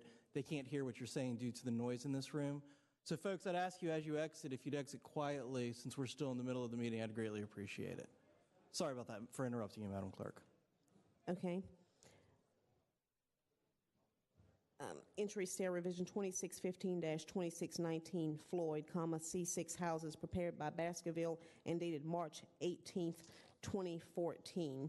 I will need to entertain a motion to accept the amendment to that paper as presented and to continue that paper to Monday, April the 14th. Councilor Mosby, will you make that motion? So move, Madam Clerk. Council is voting on Councilor Mosby's motion to accept the proposed amendment to item number 9 as presented and to continue that paper until Monday, April the 14th. Mr. Beliles? Ms. Graziano? Ms. Mosby? Mr. Agelesto? Aye. Mr. Hilbert? Aye. Ms. Trammell? Aye. Aye. Ms. Newbill? Aye. Vice President Robertson? Aye. President Samuels? Aye. That paper will be before you again on Monday, April the 14th. Next, we have item number 24, resolution number 2013-R25, to amend the rules of procedure for the purpose of changing the dates on which regular council meetings are to be held from the second and fourth Mondays of each month to the second Monday of each month, provided that the fourth Monday of each month shall be reserved for special meetings and the Organizational Development Standing Committee. The proposed amendment to that paper is as follows. Page 1, line 15, after the word effective, strike the word January and insert the word June. Page 1, line 18, after the comma, followed by the word resolution, insert the words as amended, followed by a comma. Page 2, line 2, after the word resolution, insert a comma, followed by the words as amended and another comma. I will need a motion to accept the proposed amendment as presented and to continue that paper to Monday, April the 14th. Councilor Agelesto, will you make that motion? So moved. Council is voting on Councilor Agelesto's motion to accept the proposed amendment to that paper as presented and to continue it to Monday, April the 14th. Mr. Beliles, Ms. Graziano, Ms. Mosby, Mr. Agelesto, Aye. Mr. Hilbert, Aye. Ms. Trammell, Aye. Ms. Newbill, Aye. Vice President Robertson, Aye. President Samuels. Aye. That paper will be before you again on Monday, April the 14th. Those are the only two amendments that I have. Would you like to move to citizen comment period? Yes, please. The first citizen speaker is Sharon Dabney Woolridge. Ms. Woolridge, I see you. How are you doing tonight? Apologize for making you wait so long.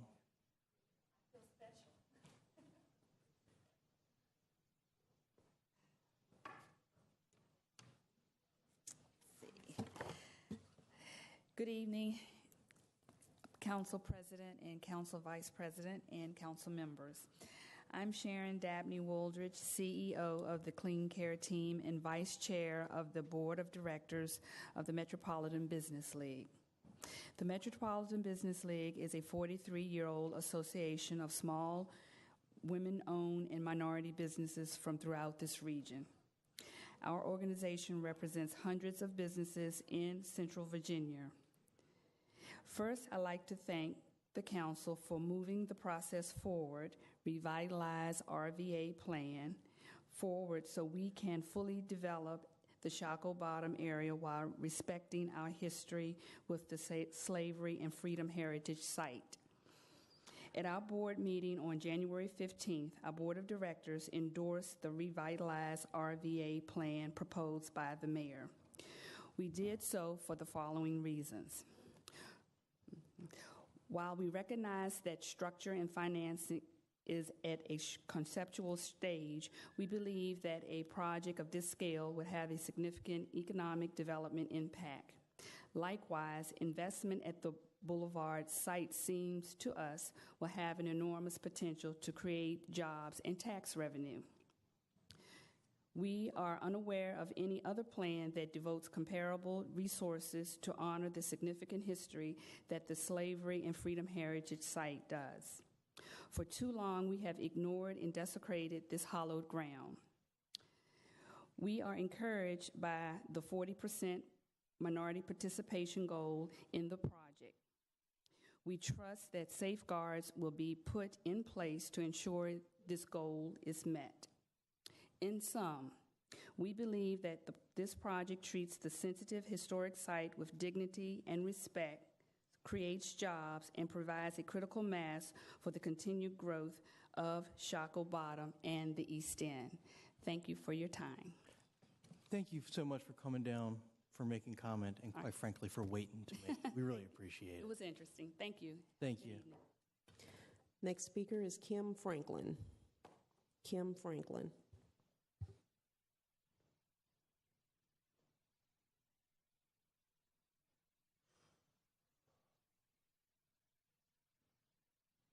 President Samuels, Council, my name is Kim Franklin. I'm a resident of the city of Richmond and a citizen. Today is a very difficult day for me. I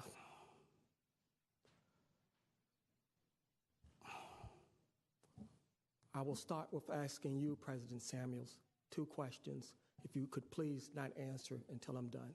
Absolutely. The first one is, how would you rate the overall safety and security of the city of Richmond residents? The second one is, how would you rate the overall compliance of the city of Richmond with the 14th Amendment with respect to privileges and immunities and equal protection under the law? Now we'll continue. Even though I voted for the mayor, and I probably, I'm a loving person, I like the mayor. Today, I'm asking that he resign immediately for 3 reasons. Number 1, 2 or more occasions, individuals within his administration have tried to kill me. Number 2,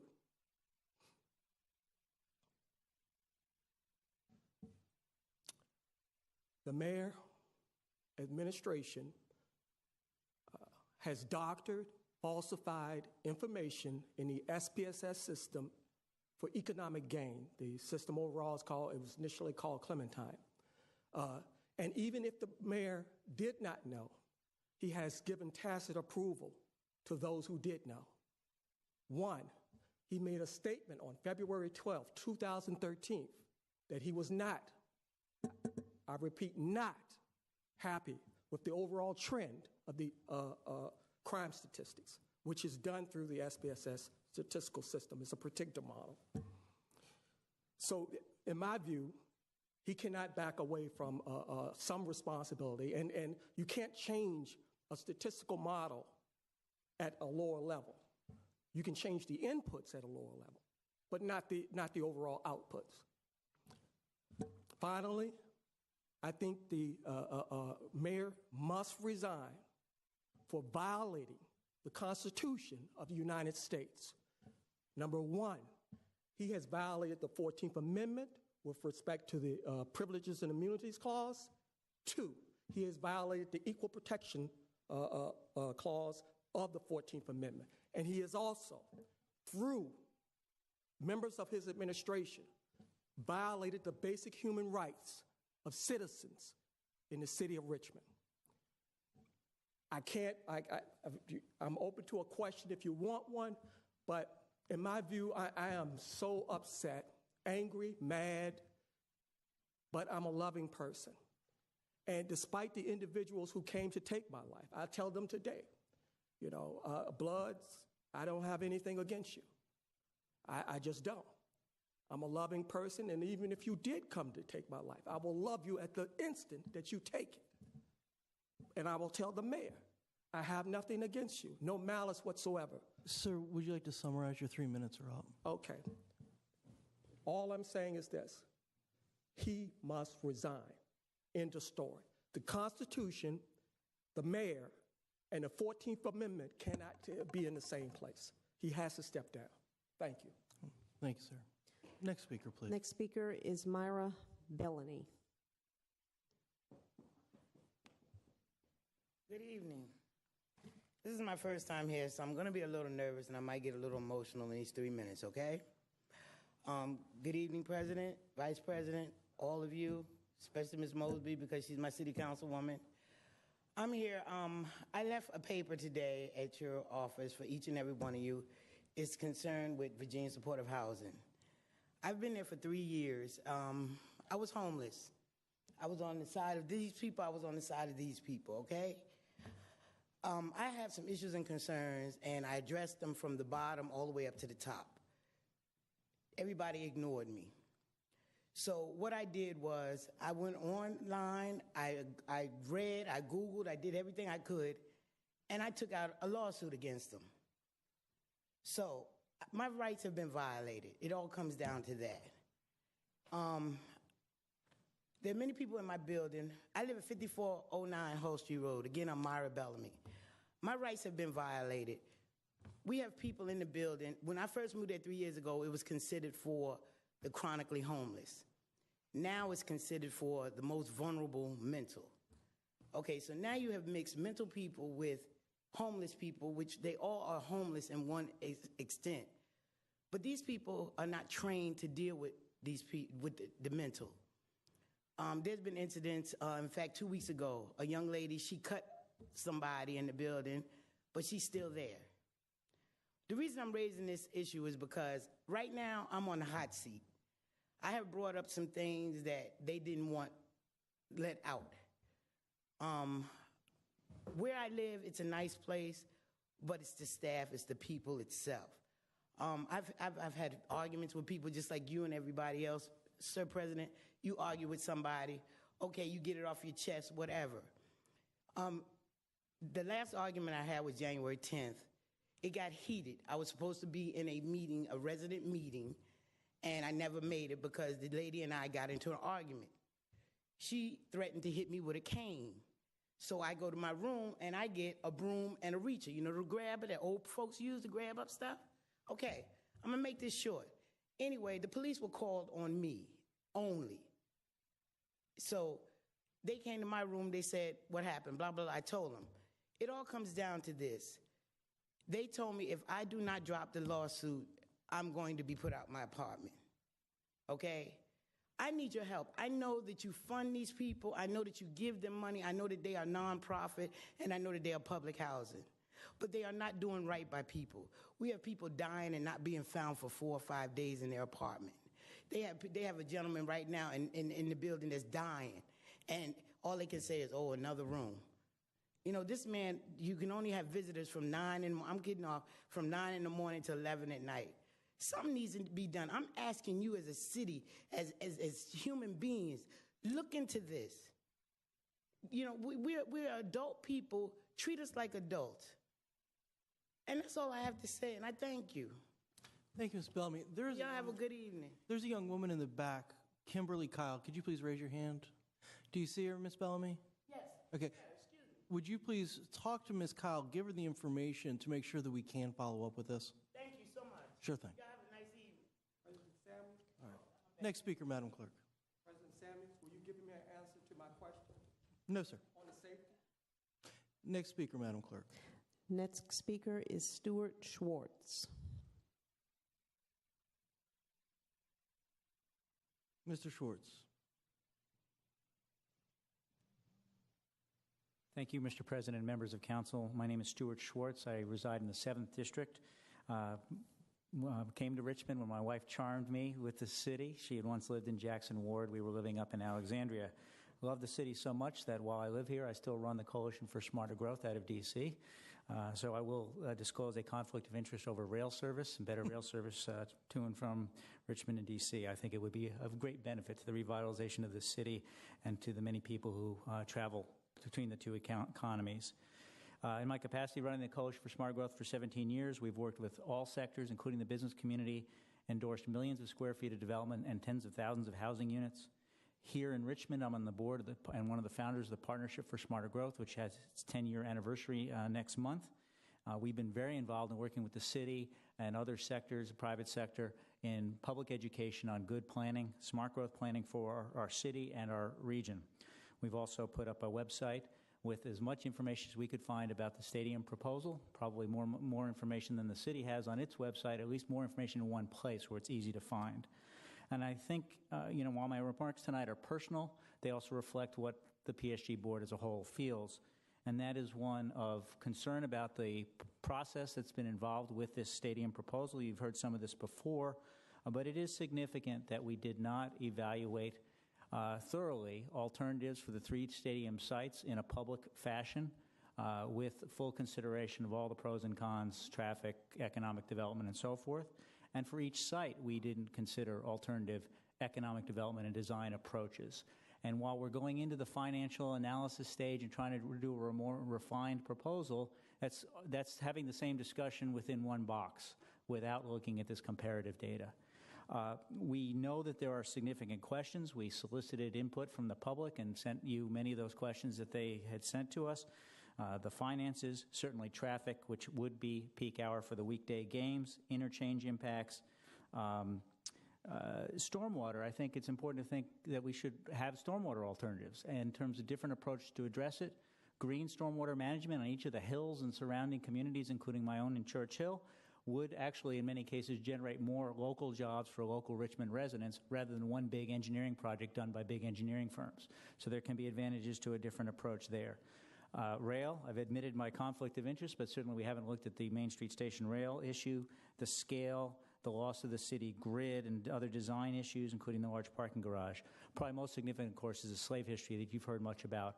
It's been an eye-opener for me. Even after living here a couple of years, new information was coming out that this city had never found before, or talked about, or addressed. It's coming to light. It's only coming to light now.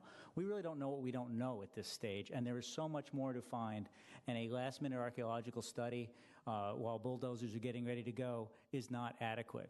So I would commend to you patience, that we have time to get this right. There should be no artificial deadlines, that we have got to investigate the history, we have got to investigate alternatives, and that ultimately the council plays such a critical role in ensuring good public review of these alternatives.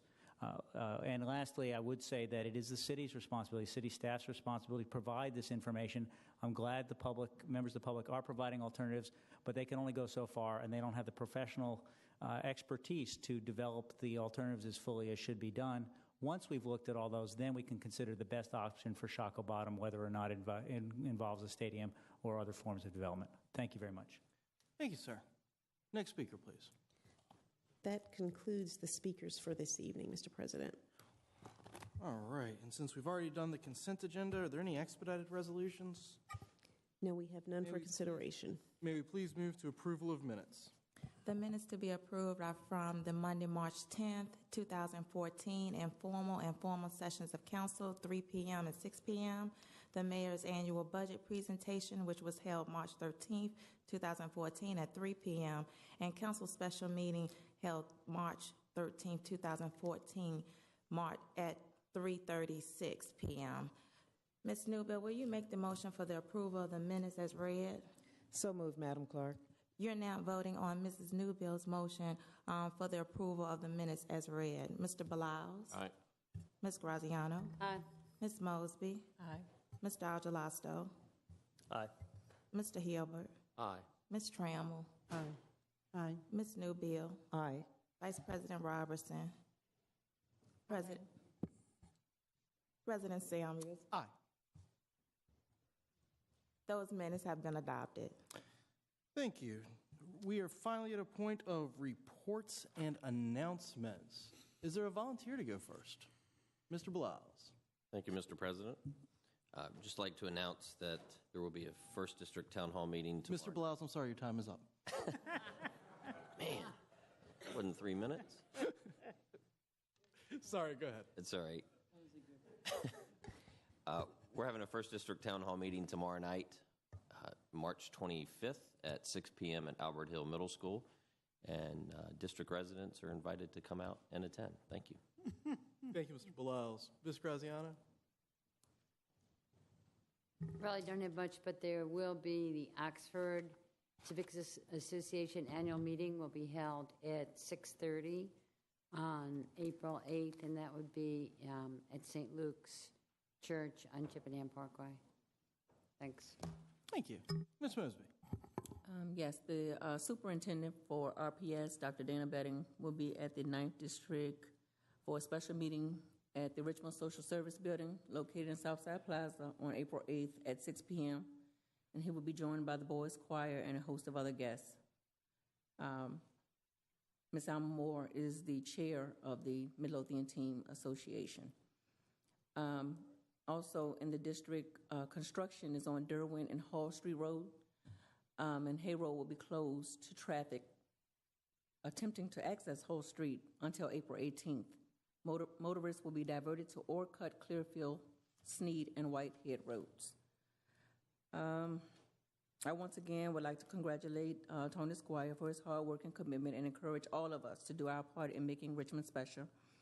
I offer you this quote: "No work is insignificant. All labor that uplifts humanity has dignity and importance and should be undertaken with painstaking excellence." And that is from Martin Luther King. As always, I am concerned about your 9th District concerns. I can be reached at michelle.mosby@richmondgov.com, or you can reach my liaison, uzziah.harris@richmondgov.com. Thank you. Thank you, Ms. Mosby. Dr. Newbill. Thank you, Mr. President. I would just like to extend an invitation for all 7th District East End residents to come out to our district meeting that was rescheduled due to the weather. And so that district meeting is now scheduled for Monday, March 31st at 6:30 p.m. at the East District Family Resource Center located at 2405 Jefferson Avenue. Some of the agenda items that we will cover will include the 2014-2015 racing events and routes, as well as a presentation by Bonsecours on their 9 Mile Road Health Services expansion proposal. So again, 7th District Community Meeting Monday, March 31st, 2405 Jefferson Avenue, 6:30 p.m. Invite all to come out. Thank you. Thank you, Dr. Newbill. Ms. Trammell. Thank you, Mr. President.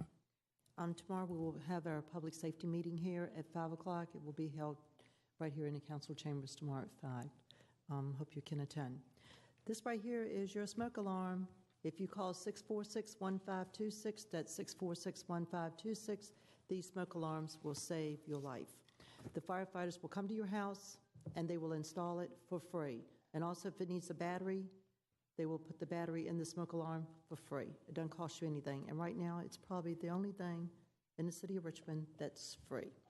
And also, we're talking about the budget right now, and I know a lot of people have been calling me about the leaves not being picked up and about the potholes and some other issues that have been not corrected because the weather's been so bad. I contacted Mrs. Tanya Parker today, and because some citizens have been calling her and Mr. Jackson about the leaves not being picked up, but we have to realize we've had so much snow and rain and all that, they've not been able to get out there. But Mr. Marshall said tonight that that's top on the list right now to get the rest of the leaves picked up on Norborn and on Walmsley and also on Bowdoin Boland Road, and on Broad Rock Road. That's just some of the locations where the leaves, and on Lambert's today. Went over there to Lambert's Avenue, and there's several piles on Lambert's Avenue and that have not been picked up yet. So, and if you have any issues or any concerns, you can call my home at 233-7382 or my personal cell at 240-5050. Thank you. Thank you, Mr. Hilbert. Thank you, Mr. President. The next 3rd District meeting will be held on Wednesday, March the 26th, this coming Wednesday, 6 p.m. at Pine Camp, located at 4901 Old Brook Road. We will have safety tips from our sector officers in charge, as well as a community update on services from Dominion Power. We will also be welcoming Madam Vice President, Ms. Ellen Robertson from the 6th District, our neighbor to the east, and to share her vision. And it's part of a series that we have for each council member to come eventually to our meetings. And Mr. Samuels has already been there, so we look forward to seeing you there Wednesday, Madam Vice President. We also, at our last meeting, and did want to let folks know that the deadline is approaching for the tax relief program for the elderly and disabled. And that deadline is 1 week from today, March the 31st.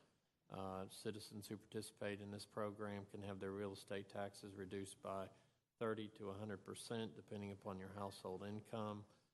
If you can get those forms by going onto the city website, the Department of Finance, or you can contact your council district liaison for the 3rd District. That is Lisa Towns, 804-646-6055, or you can email her at lisa.towns@richmondgov.com. And that information also applies for being added to our district email blasts that come out. The last Education and Human Services Committee meeting was held on this past Wednesday, March the 19th. We had a presentation from Dr. Jack Lanier, the CEO of the Richmond Behavioral Health Authority, Ms. Kelly Kinghorn, whom we heard from this evening, the Executive Director on Homeward, and the preliminary results of the point-in-time study, which indicated that homelessness is down in the city of Richmond more so than it is in the Commonwealth across the board. We have had since 2009 a 20% reduction in homelessness versus a 16% reduction in homelessness statewide. And we appreciate the service providers, the housers, and for Homeward for their leadership in coordinating our efforts to end homelessness.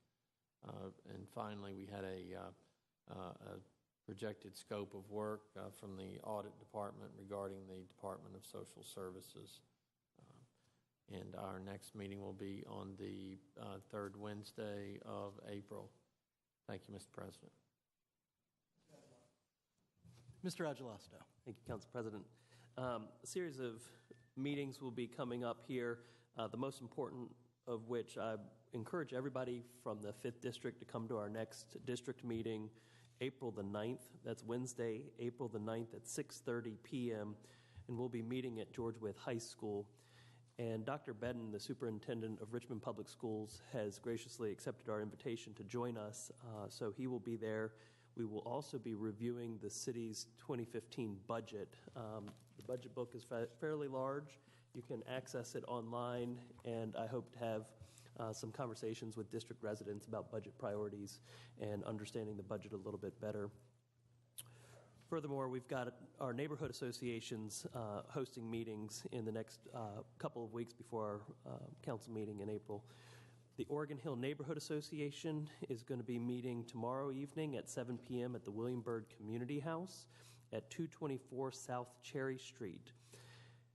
Immediately after that meeting, beginning at about 8 p.m., the we will host a conversation about the proposed roundabout at Idlewood Avenue that's between Oregon Hill and Randolph communities.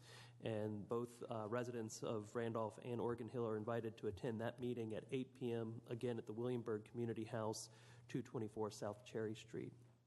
The Randolph Community Group will hold its own meeting on April the 1st at 6 p.m. at the Randolph Community Center. The same evening, Uptown Association will meet at 6 p.m. at Nesbitt Salon at 2311 West Main Street. On April the 3rd, we're going to be my office is hosting a meeting along with city staff regarding some requests that we've had from residents in the Carytown South neighborhood about restricted parking. And this conversation is largely to get the community together and to have that dialogue between those who support the option to have a restricted district and those who oppose it, and to just get more information about what that entails, and for me to listen to what some of the feedback is from district residents in the Carytown area. Again, that's going to be April the 3rd at 6:30 p.m. in the Elwood Thompson's Community Room at 4 North Thompson Street in Carytown. And lastly, I am very much looking forward to hosting the faith leaders of the 5th District tomorrow evening at the Bird Park Roundhouse. And if you are one of our faith leaders and you have not RSVP'd to us, please let us know if you can attend. That's tomorrow evening at 6:30 p.m. Thank you very much. Having a world of trouble with this microphone tonight. Thank you, Mr. Agelasto. Vice President Robertson. Thank you, Mr. President. The 6th District is having its regular monthly town meeting. The meeting will be held on April the 12th at the Grace Center in Highland Park at 2800 3rd Avenue.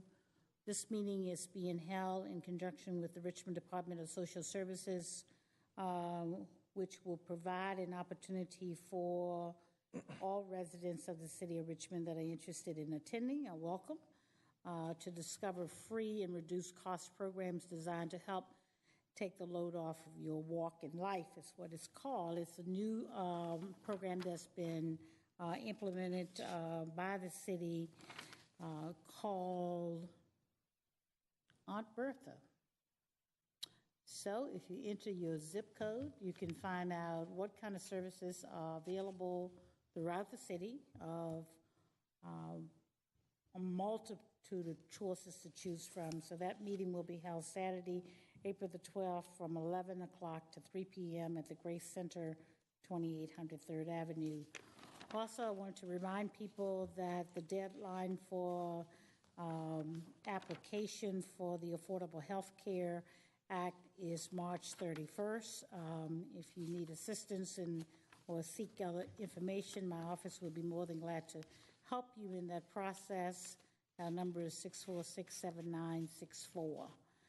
Also, the deadline for the tax relief for the elderly and disabled is also March 31st, and that is for those persons that are 65 years and older, and there is a qualification and application process that you must go through, and then I'd ask you to make contact with the City of Richmond for more information on that before March 31st, which is the deadline.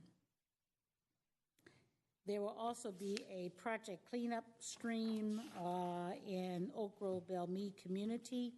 That is the waterway to the back of the new Oak Grove Bellmead School. That cleanup will take place on April the 5th from 9 o'clock to 12. We're inviting residents to come out, wear your gogglers, bring gloves, trash bags, and plan to come and help us keep the stream clean up.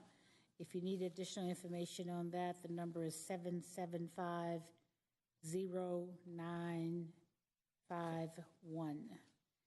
And also, the city is hosting a series of training for community emergency response. Those trainings will be held each Saturday during the month of April from 9 to 5, and those trainings will take place at the Richmond MLS Authority, which is at 2400 Hermitage Road, and they are open to citizens that are interested in knowing more about that. That's it, Mr. President. I appreciate it. Thank you. Thank you. Any council members forget anything? Okay. Well, it's been a busy week here in town, but before we get to that, a couple of notes. One is that Richmond lost an incredible artist over the weekend. His stage name was Odoris Arungus.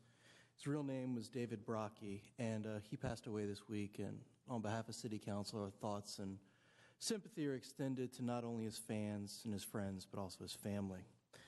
We also have two other anniversaries that we need to acknowledge today. Dick Harmon, for 26 years, you have now been reporting on City Council for our local Community Ideas station. And I'm so very sorry for you. In the 26 years that Mr. Harmon's been doing this, he has seen council members go from City Council to the Governor's Mansion to the Senate. He's also seen council members go to prison. It's been a wild ride over the last 26 years, and we couldn't be more happy that you've been with us all this time. Thank you so much, Mr. Harmon, for all the work that you've done for the city by keeping this in front of people on television. And then also I wanted to congratulate Faye Smith. I was very, very excited today to get a notice of 5 years with the city. However, Ms. Smith is now celebrating 35 years with the city, and I'm going to suspend the rules of council to applaud. Ms. Smith, our sympathy as well as out to Mr. Harmon goes to you. But we thank you for the work you do. You always have a smile on your face, and you're accomplished in your work, and we appreciate your credit to the city and to the city employees. Thank you very much. Tomorrow night's going to be a busy night in the 2nd District. Tonight I had to miss the FDA Zoning Committee meeting due to this meeting, but tomorrow night you'll see me in almost every single neighborhood in the 2nd District.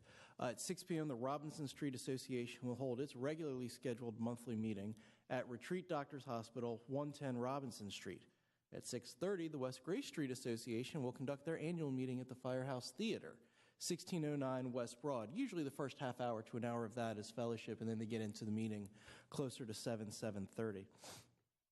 At 7 p.m., the Carver Area Civic Improvement League will be meeting at the Carver Community Center, 1103 West Marshall. I look forward to spending as much time as possible with as many 2nd District residents tomorrow night, but please understand if it turns out I have to go to another community association meeting as soon as I finish at yours. Thursday, April 10th at 6 p.m. on the first floor of City Hall, City Council, along with the Mayor's Office, will be hosting the 2014 Richmond Government Boards, Commissions, Task Forces, and Authorities Member Appreciation Reception to honor all those who have volunteered to serve on our various boards and commissions, over 70. This reception provides us with the opportunity to let folks know how much we appreciate all the hard work they volunteer to do on behalf of the constituents and of the city as a whole. Madam Clerk, with that, would you please read any new papers in for introduction? Yes, Mr. President. The introduction papers for this evening are as follows. Ordinance number 2014-69, and that's to amend City Code Section 2-936 concerning the Personnel Board to increase the compensation for members from $75 to $125 for each meeting attended. Government Operations, March 27th at 5 p.m. Council Public Hearing Date, April 14th. Ordinance number 2014-70, and that's to authorize the CAO to pay to Police Officer Kimberly Drake $875 as reimbursement for legal fees incurred in defense of a criminal charge that was dismissed on January 21, 2014. Finance and Economic Development Standing Committee, April 17th at 3 p.m. Council Public Hearing Date, April 28th. Ordinance number 2014-71 to close to public use and travel a portion of East Carey Street located in the block bounded by Pear, East Main, Peach, and East Dock Streets. Planning Commission, April 21 at 1:30 p.m. Council Public Hearing Date, April 28th. Ordinance number 2014-72 to donate sheds at the 17th Street Farmers Market to the Enrichment Foundation to benefit public schools, parks, and other cultural and recreation aspects of life in the city. Land Use and Housing Transportation Standing Committee, April 22nd at 3 p.m. Council public hearing date, April 28th. Ordinance number 2014-73 to amend City Code Section 114-930.3 by revising the reference to the Alliance to Conserve Old Richmond Neighborhoods to refer instead to the Better Housing Coalition, and the reference to the James River chapter of the American Institute of Architects to be referred instead to the Richmond chapter of the American Institute of Architects. Planning Commission, April 21st at 1:30 p.m. Council public hearing date, April 28th. Ordinance number 2014-74 to conditionally rezone 5107 Kenmare Loop to the R5C Single Family Residential District. Planning Commission, April 21 at 1:30 p.m. Council public hearing date, April 28th. Ordinance number 2014-75 to amend the special use of 428 North Boulevard to permit mobile food businesses. Planning Commission, April 21st at 1:30 p.m. Council public hearing date, April 28th. Ordinance number 2014-76 to authorize the special use of 933 German School Road for permitting a greenhouse, a plant nursery, and the sale of yard and garden materials. Planning Commission, April 21st at 1:30 p.m. Council public hearing date, April 28th.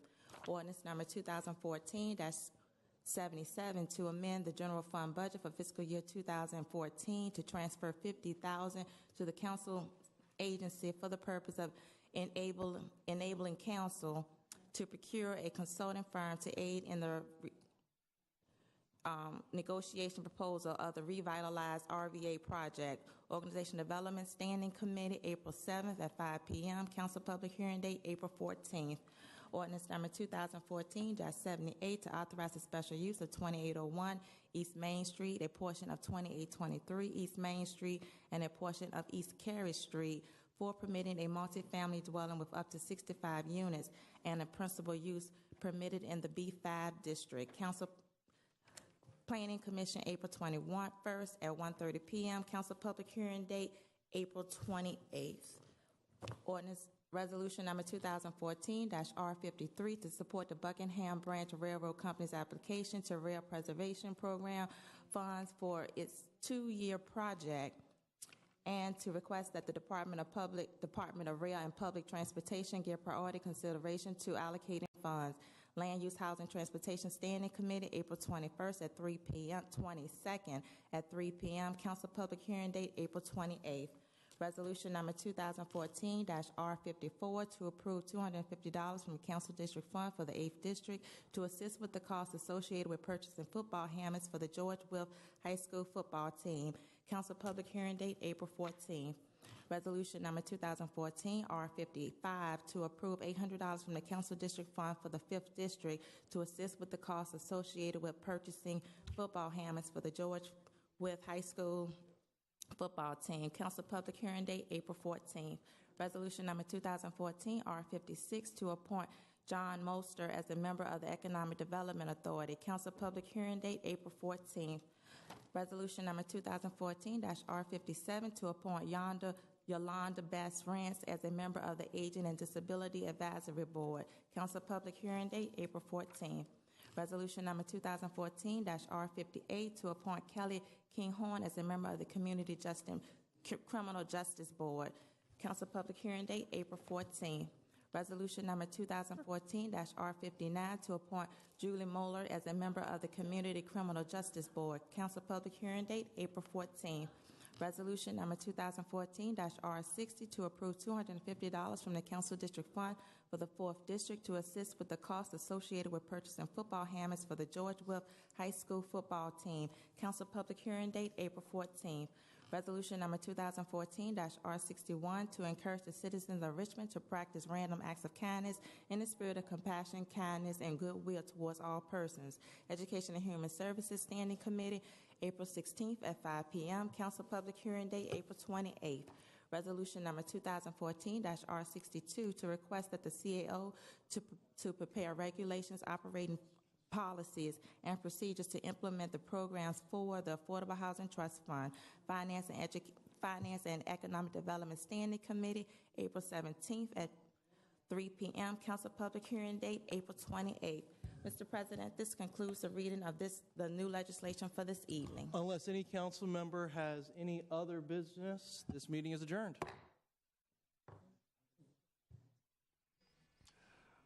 Okay, we're at 9:45 now, so a little less than 4 hours tonight. Got started at 6:05, followed by the appointments. We'll have one appointment tonight, awards and presentations. One of those awards going to the John Marshall State Champion basketball team.